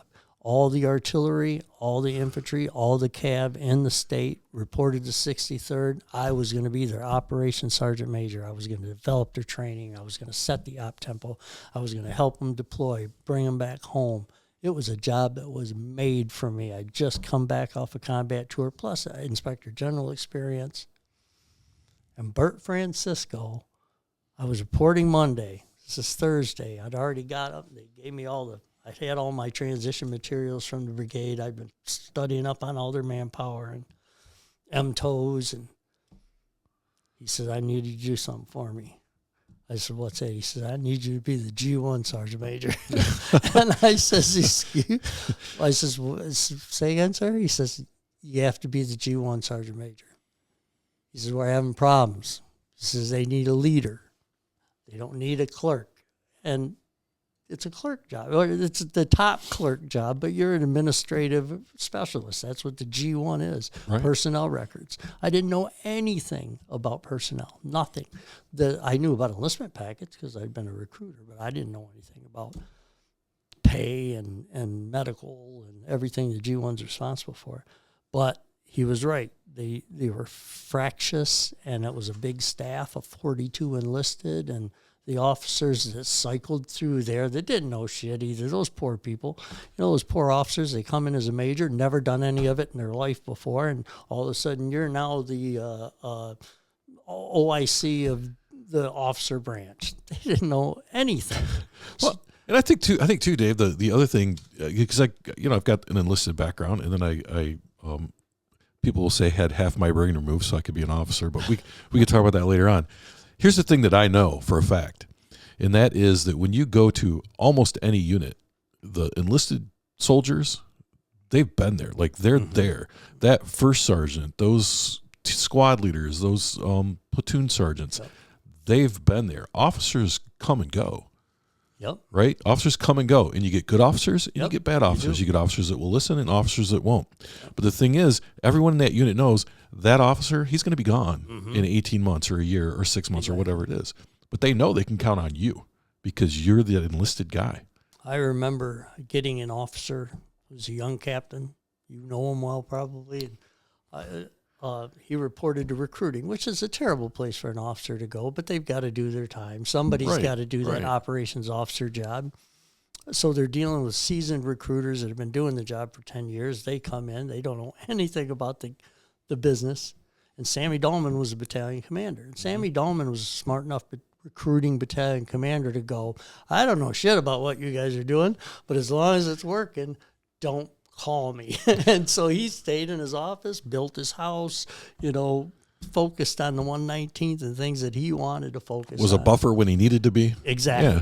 When you need a lieutenant colonel, you got him. He resourced the shit out of us. He was a great resource provider. But sergeant majors ran the show and the production. And we had a young captain come in as operations officer. And I remember Sammy had given me signature authority on anything come out of MEPS. If they need policy directives, things like that. He goes, you know how to sign my goddamn name. That was Sammy. You got the stamp. That's what he called it. You got the stamp. and so I did. I had the Sammy Dahlman stamp for day-to-day communications with the MEPS. If something had to come from on high to tell the MEPS to do something, it was me telling them anyway. It just had Sammy's signature on it. And that captain was like, well, I should be the one signing this stuff. And I said, yeah, probably not, sir. You probably should. I said, you probably should, because you probably don't understand it. He goes, look.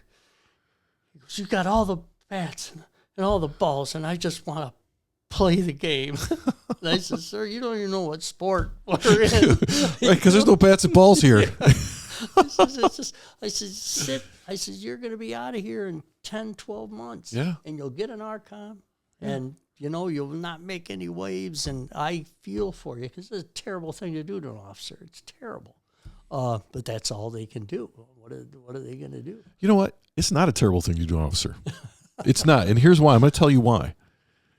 Because as an officer, that's shit you need to know. You need to know what your place is. Like, I think people get rubbed the wrong way when they hear that's NCO business kind of thing, because sometimes it's not. Right? Sometimes it's an excuse. Right. But 99.9% of the time, a good officer will go, yep, you guys handle it. And that's actually a good place for them to learn it. Either they learn it or they don't. And if they're not learning it, it's a terrible thing to do to an officer. Yeah. But if they're smart, that's a great place for them to be. Yep. And it comes to formulation of policy. That's what officers are for. Implementation of policy. That's what the NCO does. Right. Sit down, shut up, and learn. Yep. I've had some great officers that really understood that. And, I watched Brigadier General Terrell at MSU last week dedicating they just uncovered an older veteran memorial that had been banging around since like the 20s. They just rediscovered this and rededicated it last week. So it was I'm an alumni member, and it was in that magazine. Showed a picture of General Terrell. He was my ROTC cadet for the worst AT of his life, where he had to follow me every. I was an E6. That poor guy. He was a MSU ROTC cadet, and I said, "You got one of those little green books?" I know you do. And he goes, "Yeah, yes, Sergeant."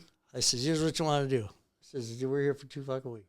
I says, "You follow me around for 2 weeks, write down everything I say and everything I do. Don't say nothing." He said, "All right, Sergeant." I said, "At the end of 2 weeks, you'll be the smartest cadet here."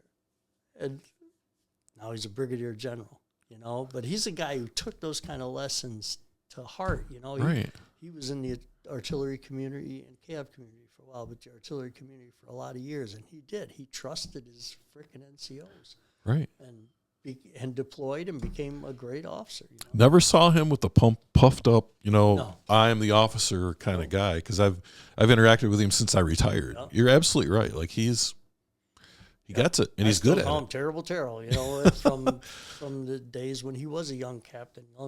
And I watched all of it, watched him as a lieutenant, watched him as a captain, watched him become major, watched him get so professional. That thing when those guys make lieutenant colonel, how you watch and they got it or they don't. By the time they make lieutenant colonel, they're either going to be just somebody that everybody avoids, or they're going to be really good. And Army's really good at that. The Guard sometimes isn't. Sometimes there's guys that just hang on to do their time, and or girls that get protected. And it's not so much the case in the NCO ranks, because you get plenty of guys that try to stay as an E5 for 25 years, and they never get under any pressure or under magnifying glass. Right. But it's kind of hard to make E8 or E9 without having a spotlight on you for an extended period of time by the time they do. So anyway, I make G1 Sergeant Major. Right. And they were exactly right.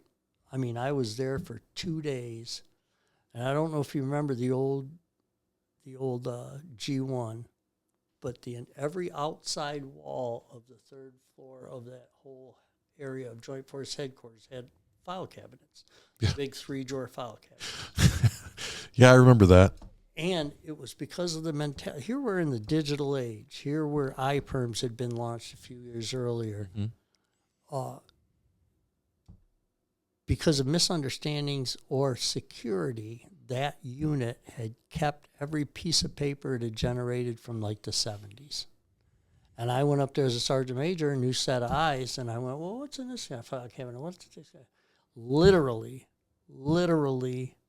30 tons of paper I had removed and shredded. We had to hire a shredding company to come do it. And there were certain NCOs there, I won't mention names, but some of the old timers that had been in the G1 for probably gave them a heart attack. Were freaking. Literally to where I had to tell them, you're being insubordinate. You can't get in my face and tell me I'm fucked up. Right. I'm the sergeant major. Right. So you're getting insubordinate, and I don't want to have to slam you. But that's what's going to happen, because guess what? This shit's getting hauled off and burned. Yeah. And we digitized everything. We digitized everything with the tools that we had available to begin with. And literally got rid of all that paper and went electronic and really streamlined operations. And I was able to build different teams, that had free time because they weren't shuffling papers around. And I was there for 2 years, and it was very rewarding. I'm glad I did it. But it sure was out of my bailiwick. It wasn't my area of expertise. Which is probably good, because you might have been that guy that showed up and goes, "Oh my God, we got to keep all this paperwork." Right? You're like, that's a fresh set of eyes when you don't necessarily know how it works, but you know what wrong looks like for some reason. And it was a mess. I mean, it was a mess. We had conditional promotions that had happened 5 years earlier that the Army didn't put a lot of thought into what's going to happen afterwards. When these conditional promotions, what if these people don't go to the NCO school that they need to go to, or they've been carrying around E6 for 3 years, 4 years, 5 years, but don't have their prerequisites to make E7 because they don't have it to make E6. So there were people getting reduced and policies that were just ignored that had to be reinforced, and it was tough. It was a tough couple of years, but I'm glad I did it. There was no popularity contest, was it? Nope. Then I became the first recruiting and retention command sergeant major, the first one that they had. And that was a job that was made for me, because I had been a street recruiter twice, so nobody could tell me about street recruiting. I'd been the operations and training NCO. I'd been the state retention NCO. I'd been the operations and training NCOIC. I'd worked at the MEPS. I'd been an NCOIC of a 10-man recruiting team. I taught at the schoolhouse, and I was the liaison to the active component recruiting at Fort Knox, Kentucky. So nobody knew more about recruiting than me, and I competed. It was a competitive award process to get that job, and when I got it, I was like, yes, this is finally for me. Finally. I was right at home. Yeah. So how long did you do that for? I did that for just 2 years. And it was great because we hadn't made mission, and I did exactly what I wanted to do. That as a battalion had not made mission in years. Yeah. And my first year there, we made 100%, and then some of our mission. My second year there, we were on track. And it was another somewhat traumatic event that had a impact in me leaving. And so I'm 2 years, just about 2 years in, I graduated from the Sergeant Major's Academy. I did that while I was a G1 Sergeant Major. I'd gone to the Academy. I was doing a good job in recruiting. loved my boss, the battalion commander, and I got a call at 6 o'clock in the morning, 5 o'clock in the morning from one of my NCOICs. I got a call from one of my NCOICs real early in the morning. He was an E8, and one of his soldiers was missing. He was concerned because his wife had called. And this was a soldier. His nickname was Rado, and Rado had somewhat of a troubled past, had some dependency issues with alcohol, and but had whipped it. And anyway, he was missing. He didn't come home that night at 2 o'clock in the morning. So his E8, his master sergeant, who was also his friend, was trying to find him. By this time, it's 5 o'clock in the morning. He hadn't shown up since 10 o'clock the night before at his house. He had talked to his wife on the phone, said I was on his way home. So we called the police early in the morning. And as the police in Lansing, they pinged his phone. Mm-hmm. And they pinged his phone, and it was a patch of woods out by Michigan State University. And I knew that area. That's where I grew up. I mean, I played in them woods. And then we come to find out through friends of friends that he had called this former girlfriend out in California the night before. They'd had some kind of tearful soul bearing over the telephone the night before.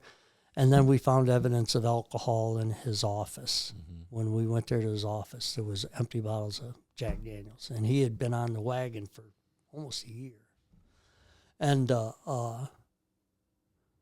so anyway, we were looking for him, and we follow his track out into these woods. And there's a homeless encampment nearby, and they said, yeah, we saw, and I stumbled on this homeless encampment. And I'm by myself at this time. We'd split up back in these woods. Mm-hmm. And the police are out looking, Lansing Township Police, and Lansing Police had a helicopter because they're searching these woods because his phone had ping there. Right. And they said, we saw a guy in a uniform last night. And he was like in a dress uniform. And I was like, yeah. Anyway, I just kind of, I don't know what it was, but I followed my nose, and I found him in the river. Mm-hmm. And he had put his full dress uniform on and walked in the river, killed himself in the middle of the night. And when I found him, he was jacked up in in a log jam. And I had found him by talking to the people at this little homeless encampment, was near a bridge, and they said they saw him near the water, so I just followed it downstream because shit floats downstream. Right. And that's when I found him. I remember sitting there next. I called the detective who had been dealing with all night, this Lansing police guy, and he's the guy who got us the helicopter. Mm-hmm. He's the guy who was like, this is a soldier who's missing. We're going to do what we need to do. And I said, I found him, and you can call off the search, but I need help because we got to pull him out of the fucking river. And I was so fucking mad. I sat there on the bank of that river. I pulled leaves out of his mouth because he had leaves and shit in his mouth, and I didn't know who was going to show up, but I didn't want to see him looking like that because he looked like shit. Right. And a body had been in the water for 10, 12 hours, and I was so fucking mad at him.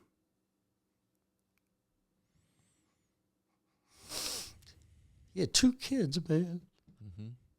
Had a little girl that was like 5, and a little boy who was like 3, and I'd met his kids, and a wife.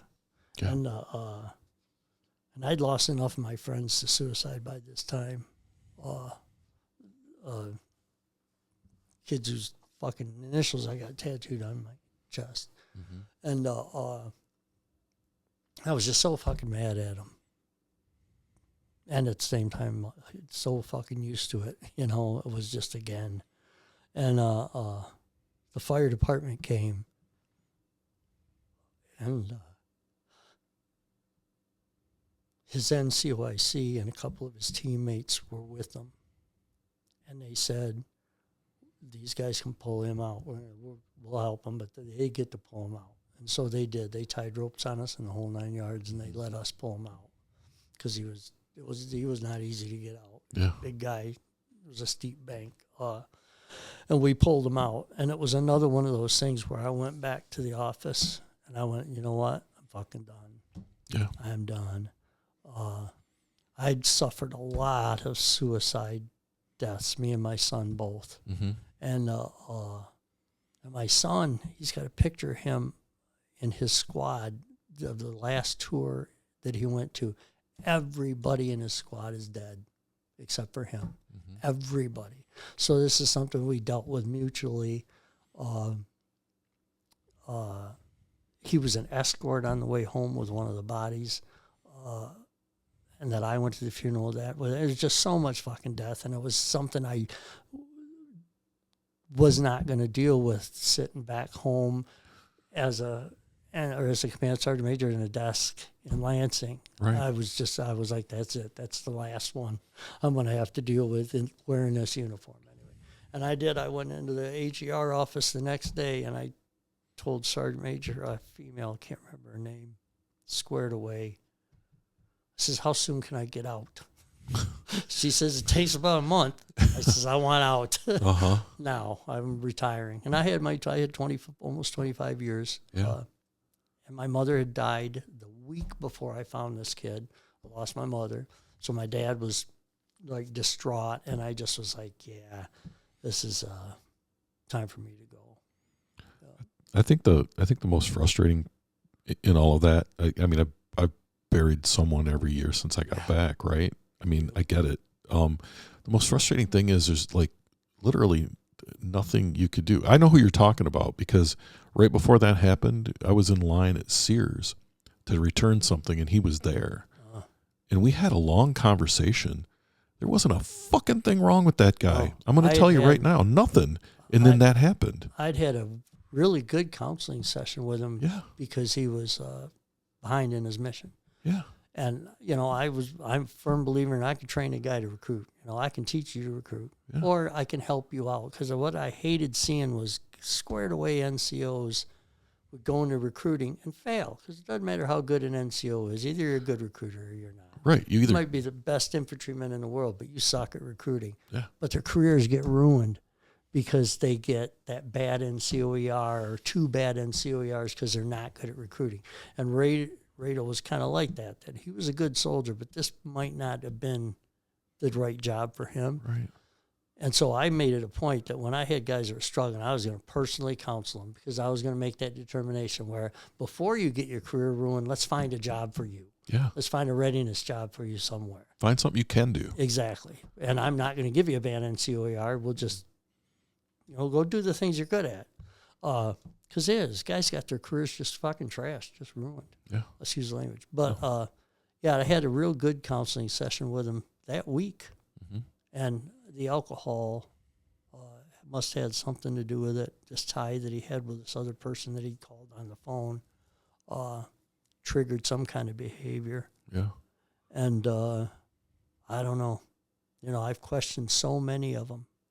I had a command sergeant major, you probably remember that too, walk into the woods outside his house, shoot himself. Yeah, I went to that funeral. He was a mentor. Yeah. I busted my ass to help him through the academy because he was not a book smart guy. No. The academy was very demanding. It was all online. Yeah. Well, if you're not good at that online learning, like he wasn't, he was an old school. So I busted my ass helping him write papers and because I knew he'd be a good CSM. I just knew he'd be a good transportation guy. That's what that'd be. He's good at that. And then others, countless others, not countless, but there was a dozen of them that I could think up off the top of my head, and I was just done with it. They're all head scratchers. They're all head scratchers. I mean, I can't, I don't know about you. I can't, pick out one guy and go, oh, yeah, we all knew that was going to happen. Not one of them were like that. And, no, none of them. Yeah. And I would imagine, and we haven't really touched on this, but I imagine you yourself have probably been in that spot before too. Yeah. Right? Yeah. I tell you, when I first got home, and we talked about that, how I went and lost track of the subject, In about 40 hours, I went from a combat zone, visiting wounded soldiers in a hospital, to being at home. And I couldn't get away, even though I was back.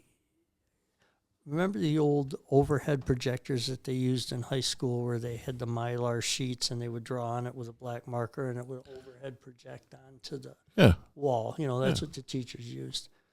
And it was like everywhere I walked, there was this sheet of Mylar between me and reality of what I had seen or what I had done or what I had saw or what I had felt. And I couldn't get away from it. It was like it was there all the time. Every time I drove, every time I turned to look at somebody, I was speaking through this filter that I couldn't get rid of it unless I got drunk. And I remember driving down St. Joe Highway, the street I live on, out in the country. I live in the country, in the middle of the night with a fifth of Jack Daniel between my legs and driving as fast as I could till the road ran out into a cornfield. Almost wrecked, almost totaled my truck on purpose, doing it on purpose. Or not even, it was past on purpose. It was like destined. I was destined to do it, and I would fuck myself. You know, I did this to myself. I was 50, for crying out loud. I knew better. I knew better. And I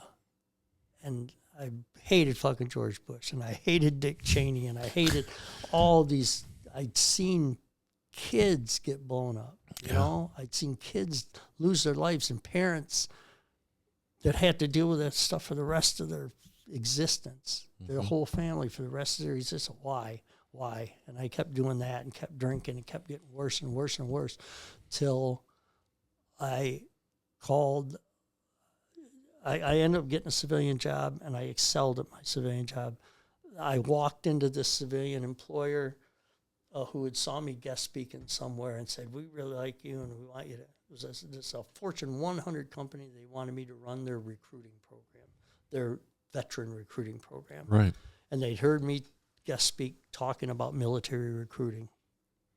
And I walked in there all cocky, like, I want $120,000 a year. And they were like, okay. Should I ask for more? I was like, oh, shit, that was easy.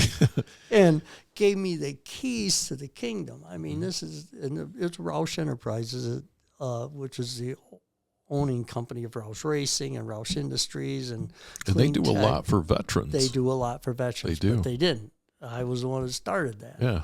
And they really wanted to. Right. And gave me every available resource that I needed. I mean, I walked in there and said, all right, first of all, we got to change our corporate culture so they understand the value of a veteran, start with something as basic as that. And then active outreach programs. So we had to spend money to reach these veterans. They were like, sure. What do you need? Plane tickets, car, money, staff, spared no expense. For the mere fact that they realized that the more veterans they hired, the more competitive edge they had over the guy who didn't hire veterans. It's money well spent. It's a return on investment. They knew it. Yeah. They'd watched it happen. They were watching it happen with me. I was sitting at executive level meetings 2 weeks after working there, making a shitload of money. The first year I was there, we were recognized by the Disabled American Veterans as the #1 employer of disabled veterans in the country. So went from hiring we set a goal of hiring 15 veterans to hiring 200 our first year, and the #1 hire of disabled veterans in the entire country, and being recognized by Gary Sinise in Denver, Colorado on a stage later that year. And the Secretary of Veterans Affairs Department was there, coined me and everything, because that was my program. Right. And I was haunted, and they had no idea. I got my own place down in Detroit and had started treating my wife of 21 years like shit. We had never had a fight. Hardly ever did we disagree on anything. And I found myself not trusting her. I found myself calling her. I remember the distinct day there was, she joked about something about me deploying. Mm-hmm. And I turned to her and I said, "You fucking liar. Don't you say that, you fucking liar." And I was seriously hating her guts for fucking absolutely no reason other than I was screwed up. Right. And I moved out, wasn't seeing anybody else or nothing like that. I had this small little condo that I rented in Detroit. I focused on that work, and left everything behind because I just didn't want to face it. And it got to the point where my mother died. She had died the year before. My father died. My sister died. Everybody was fucking dying. And I was like, you know what, fuck it. I'm dying. It's easier for me. This is easy. The Army, first of all, I think you may or may not agree, the Army did an amazing job at institutionalizing the act of suicide. When I first joined the military back in the early 70s, and there were people that slit their wrists back then. That's how they did it. Right. There were guys that jumped out of the barracks window occasionally, and they were pussies. That's what we all thought about them. You know, well, how dare that frickin' coward slit it? He's scared. That's why he did it, because he's scared of being in the Navy. Right. Not that he has PTSD or he's fucked up. He's scared, and so they were pussies. Well, go back to World War II when Patton slapped that kid, exactly. Right? He had PTSD, but we didn't know. No, and that was it wasn't the an on prevailing purpose. sentiment. Yeah. So the Army, in their wisdom, the Department of Defense, in their wisdom, when suicide started to become a problem, what do? They take an age-old problem that has harangued mankind since there's been mankind, and they put 14 staff officers in a room and say, you better figure this out, guys. Right. You know, come up with something. Here's a couple doctors too. Yeah, how do we fix this really quick? How do we fix this? And what they did was they institutionalized slavery. My son, who is active component and was gone through like his 36th suicide briefing in 3 years, was going, "Dad, you know, I never thought about committing suicide, but if I have to sit through one more of these frickin' briefings, I might just do it." Right.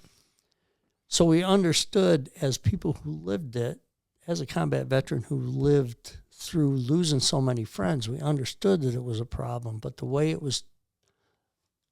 they tried to handle it with the ACE and it just didn't work. Well, no, I think their intentions were good. I think the execution was awful. Absolutely, the intentions were good. But like I say, they institutionalized it where I think it became an off-the-shelf option. Right. All right, as a young NCO who's having problems, what are my options? My options are I get better, seek treatment. Oh, there's a suicide one.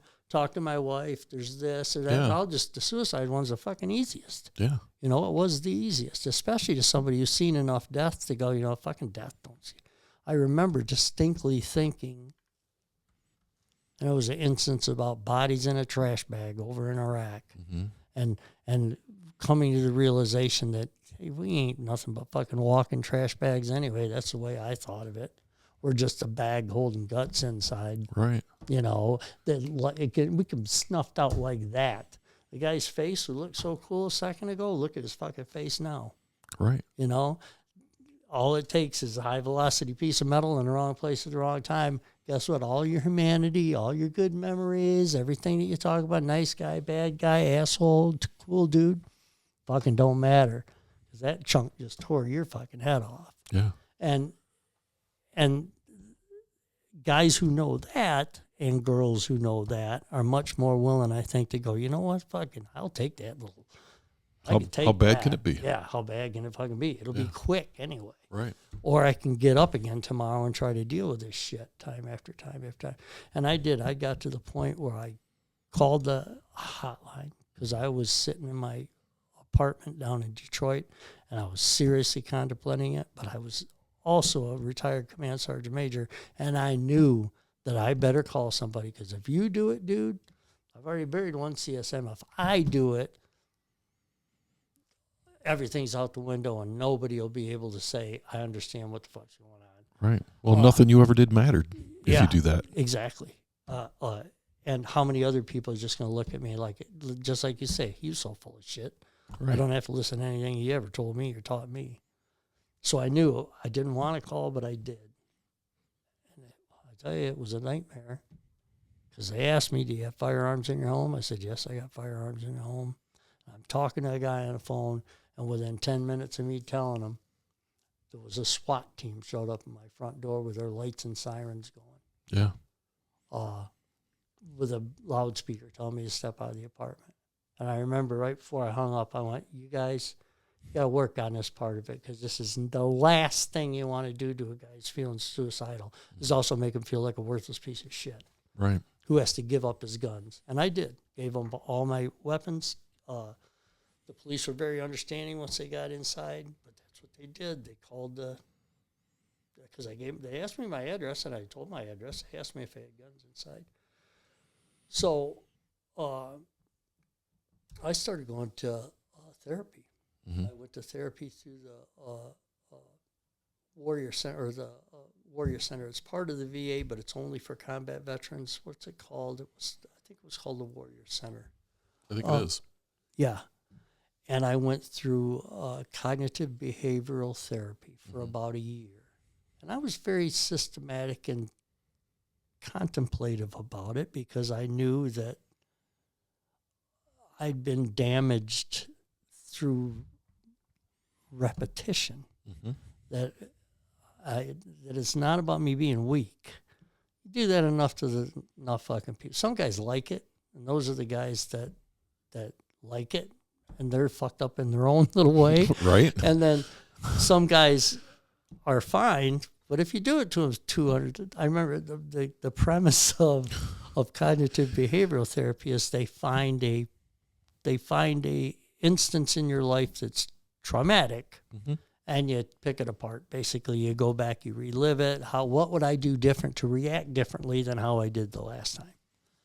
So you got to pick that thing. What's the traumatic event? And I'm reeling them off to my... You have a catalog, right? They're cross-referenced and indexed. My therapist is getting to the point where my therapist is looking at me like, did that really happen to you? And I'm like, you're not supposed to do that. You're not supposed to look at me like incredulous, like, oh my God, dude, how did you live through that? You're not supposed to be shocked. Yeah, exactly. I was shocking him. So I was like, the hardest part's going to be to figure out which one of these I want to pick. But I did. I took it serious. Mm-hmm. And the mere fact of speaking to somebody and going through the process, I think, helped me. And I still, to this day, have issues. Smartest thing I did was quit drinking alcohol, because alcohol made it 10 times worse. I would get depressed. I would play with guns. I would play with guns because I was drunk. Yeah. And I wonder how many of my friends were drunk playing with guns and killed themselves, and probably wouldn't have had they not been drunk and playing with that fucking gun. A couple I can think of off the top of my head, but quitting drinking, my wife and I did at the same time. We knew it was doing us no good. I was drinking too much. I was always quick to anger. Usually when I was drunk, I acted different. And I didn't have troubles with the law. I never had a DUI. But my son was a raging alcoholic. I was a raging alcoholic. I drank whiskey every day. And once I retired, because I ended up going to work for the state and then quitting during COVID because I didn't want to relearn how to work all over again. Right. And I was drinking at 10 o'clock in the morning because I could. And we both decided that we were just going to stop, and we stopped. I called the VA, got their help with that too, and picked up a good therapist and a stop date, and called them both on the same time. Did I quit and called my therapist that day? Said, "Well, this is it. Let's see what happens." And to me, it's about alcohol management. I would just get returned from Italy, and guess what? I was in Italy, I was in Venice, I was having pasta, and I had a glass of wine. And I don't mind having a glass of wine, but what I will not do is have whiskey in my house. What I will not do is ever have a touch of alcohol if I'm going to operate any kind of machinery.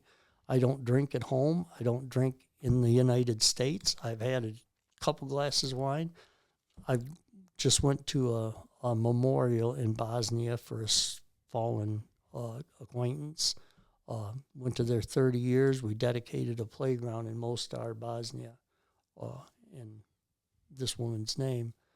And everybody had a shot at that, and I had a shot too. So I'm not afraid of alcohol. I'm not going to be an everyday drinker. I'm not going to do it. And that helped me tremendously when it come to psychologically handling who I am and what's molded me to this point. Because it was alcohol doing all the molding and determining back then when you're drunk. Do you feel like that your drinking was a way to not have to deal with all that other stuff, right? It was self-medication. Yeah.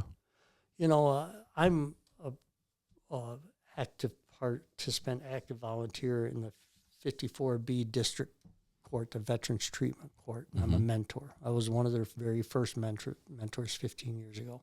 So November on 11th, on Veterans Day out at the Hannah Center in East Lansing, there's a celebration. General McDaniels is going to be there. We're celebrating 15 years of the court being successful. And it's a sobriety court.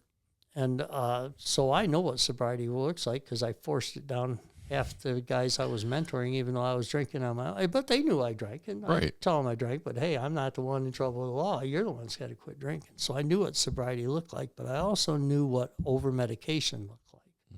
Because I watched plenty of my veteran buddies that have run afoul of the law, that it got into the VA healthcare system, and they were fucking just drugged. I mean, everything you could think. This helps me sleep. This helps me stay awake. This helps me think. This helps me not drink. And I wasn't going to do that. I take blood pressure medication and stomach medication. I sure don't want to take anything that's going to affect how I think or how I sleep. Right. But drinking was doing that. That's what I was doing, just in a worse way. Because it was bad for my health, and I started having stomach issues and couldn't figure out why. And my doctors at the VA told me, they're like, dude, you're going to have to quit drinking. You know, you can't keep doing this. Because I was relatively physically fit. You know, I'd go to the gym, and I remember Dr. Naji, this old Iranian doctor that I got at the VA, he was like, you're like a car with no oil. He says, you can drive it as fast as you want, but it's going to blow up, and that's what you're doing, is you're driving your body without feeding it the right stuff. So my wife and I decided to quit. We didn't have a drop of alcohol for the first 12 months. That was the deal. Because I said, someday I'm going to have a shot of bourbon again. And I'm certainly not there. But I did have a glass of wine in Venice, and but I smoke cigarettes when I'm in Europe, too, and I don't smoke cigarettes here. Right. I think the only time I smoked was when I was in the military, to be honest. Yeah, when I'm in Europe, there's something about European cigarettes. I just got to smoke. So we buy a pack. My wife and I both smoke, but we never smoke over here at all. Well, the food's better. Everything's, I don't know. Yeah. You're spending money. Yeah, left and right. So how long has it been since you stopped? We quit drinking on September 15th, 2 years ago, so a little over 2 years. Yeah. And we both went from drinking, I was drinking at least a pint of whiskey every day, which isn't a lot by hardcore drunk standards, but it's plenty. I mean, that's a lot to me. And I was never a guy who got drunk at work, or never a guy who snuck something I was always that guy that got home 5 o'clock, started drinking. And my parents weren't drinkers, but both my sisters, my brother, all of us kids were. And life is so much better now that at this pace, I drive anywhere I want without ever worrying about, because it was 90% of the time I would operate a motor vehicle, I was under the influence of something. Right. How many times at 7 o'clock at night, I would have to make the decision, okay, I'm going to keep drinking because I'm not driving after this. But if somebody calls an emergency, I can't drive. I'm stuck here at the house now. Right. Where now I'd never have to worry about driving under the influence. I'm waiting for a cop to pull me over so I can say I don't drink, because I haven't been able to say that yet. Right. Well, I have a bigger question then. So your wife and you both stopped drinking. There's a point in time where you're being a total asshole to her, right? Uh-huh. And so neither one of you are drinking now, and you have a certain amount of clarity. What's that done for your relationship with your wife and your family? My wife that I treated like shit for 21 years, we got divorced. Uh-huh. And I initiated it. I told her I was done. She's still dear and close to me. And then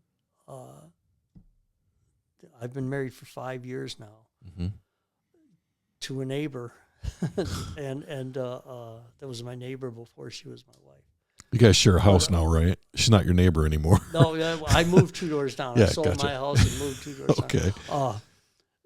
And it's done so much for both of us as far as she went on a fitness jag and lost 40 pounds and is physically fit and we got a gym at home and she goes to the gym every day. And we don't fight. We don't argue about stupid stuff. We're better with the kids around. And, we've done everything. We've passed all the milestones. Because when we first both decided to quit in September, we were like, boy, Thanksgiving is going to be hard. Christmas is going to be hard. Because we have a drinking family. So right. Going out there and drinking with everybody or not drinking, I was the guy who brought the liquor for crying out. I was the hardcore bourbon drinker. Yeah. That never got shit-faced. Dave could drink. And but we made it through that first death in the family, the funerals, the holidays. Once we did that first year and started realizing the benefits of it, waking up with clarity in the morning, just feeling so much better, feeling so much more healthy all the way around, not being dependent on getting home, not stealing. We would buy a lot of one-shotters to drink in the car. Yeah. When we're heading up north or whatever, have a little single shot of Jack. Not doing that stupid stuff anymore. And we're just so much healthier. Yeah. We eat better, act better, sleep better. My dreams, it's been rough this last 4 or 5 months. They've come back because I have real nightmare issues. Mm-hmm. And they got a lot better when I quit drinking. For some reason, they've been acting up again lately. I don't know why, but I know I sure ain't going to turn to drinking again. Right. That was bad. Because Right. you're risking everybody else's life when you do that too, not just your own. So much better now. Well, we have talked about a lot of stuff over the last couple of hours. Don't tell anybody. Oh, it's safe between you and I, Dave. No one will hear this. Is there anything we haven't covered that you want to talk about? Retirement's good. Uh-huh. There's a happy ending. Yeah. I'm like anybody else. It hurts when I lose a member of the family. It hurts when I lose a friend. The wars sometimes, in instances, made that much worse and harder being a combat veteran. But in some ways, it's made it better. Mm-hmm. I remember before I became an airborne soldier, reading a book by Tom Clancy about the airborne and how General Dwight Eisenhower said, I don't give a shit if they ever jump out of an airplane again. If I can get this guy to jump out of the airplane the first time, I know he's 10 times better soldier than the guy standing right next to him. If I can convince him to trust me enough to trust Army equipment and has the balls to do it. And I remember reading that and going, I want to try that. I want to test myself that way. And I was quite old. I went to jump school.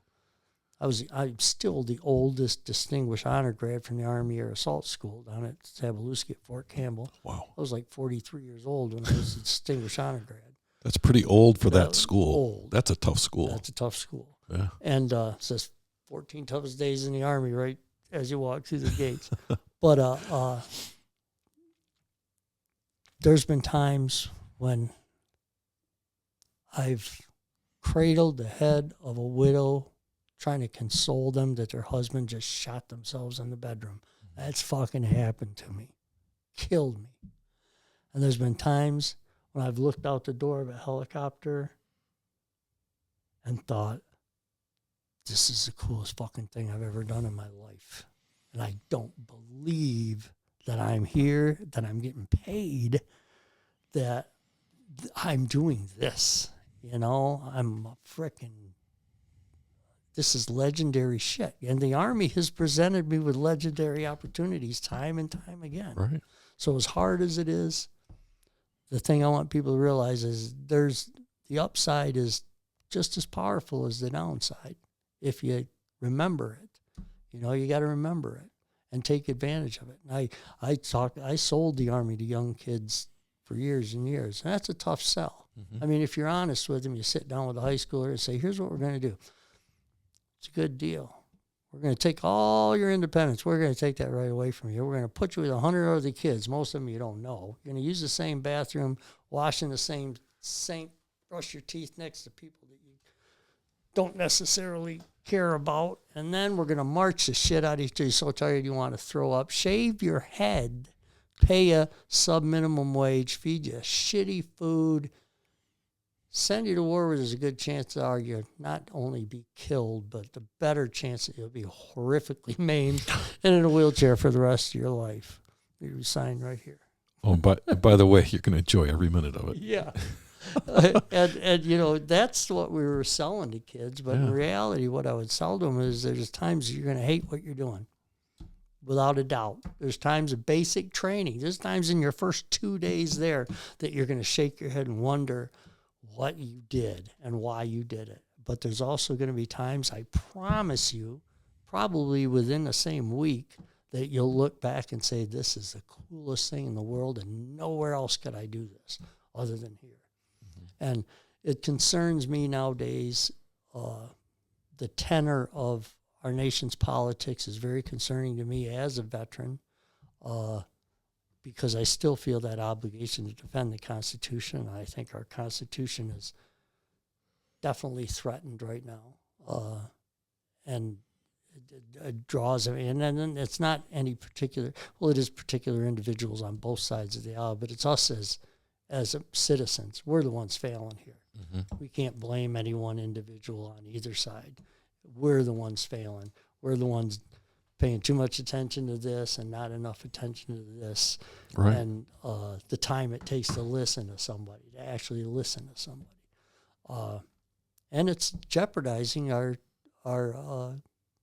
constitutional rights. It really is. And as somebody who's sworn to defend that Constitution, that's really scaring me. Mm-hmm. So get up in the morning, decide whether or not the Constitution's worth defending, and then do it. Go down to the recruiting office, raise your hand. If you're too old, talk to somebody who is old enough. Right. And I talk to my grandkids all the time. That's what my son joined. That's what my granddaughter joined. And there's tough times that go along with it, but it's it has to be done. Yeah. It has to be done. That's the truth. And I, having been a recruiter myself, it's funny because you never stop really being a recruiter. Nope. Because if you're good at it, it's because you believe in it. Exactly. You know that it's going to help people. Yep. Well, with all of that said, there's so much in here that people can take away from your life and your story and the people around you. I just want to ask one more question before we wrap it up. And I know you've said a couple of things already, but for someone who's listening to this 100 years from now, what lesson do you want them to take away from this conversation, or really what lesson do you want them to take away from the way you've lived your life? As I get older, and I'm 67, so I'm in the twilight of my years, whether I like it or not. My dad lived a long life. He lived till he was 89. My mother lived till she was 89. But I have grandparents that died in their 70s. As I get older, I realize the fleeting nature of the impact that we have on this planet as an individual. And there are great men and great women who we speak about today. All right, I'm not a Christian. But I read the Bible every day. Jesus, 3,000 years ago, left such an impact on people as a dude that had no media representation, no public affairs guy, nothing but his willingness to speak speak to somebody and to care about other people. And 3,000 years later, half the planet is listening to every word he said because it's written down. He didn't choose that, I don't think. Not really, not consciously. Albert Einstein didn't choose when he was 9, 10, 12, 14, 20 years old the impact he was going to make on the planet. David Dunkel did not choose what kind of impact he's going to make on this planet when he leaves. So I'm not concerned about my legacy. I'm proud of my legacy. I know that when I do pass, that my children are going to think a certain way about me. My neighbors are going to think a certain way about me. My acquaintances, my subordinates, my peers are all going to think a certain thing about me, and I did have control over that, how I presented myself, how I acted. And everybody out there has that opportunity, and it's so easy to piss it away, and it's so easy to be selfish and not care about your legacy. Your legacy is your gift to everybody when you're gone. So if you're focused too much on yourself and what you can get, you'll let your legacy slide to the side, and it won't matter in 20 years what you did. You know, my family is going to be talking about me just like I talk about my Uncle Joe, who died in World War II. Right. You know, never met the man. He died when he was 19 years old or 21 years old. Captured when he was 19, died when he was 21. It's a huge part of my life even to this day. That's because of the legacy he left behind, kind of person he was, that he was remembered fondly by everybody that knew him. So just, if you heard this, remember me fondly. I think we will.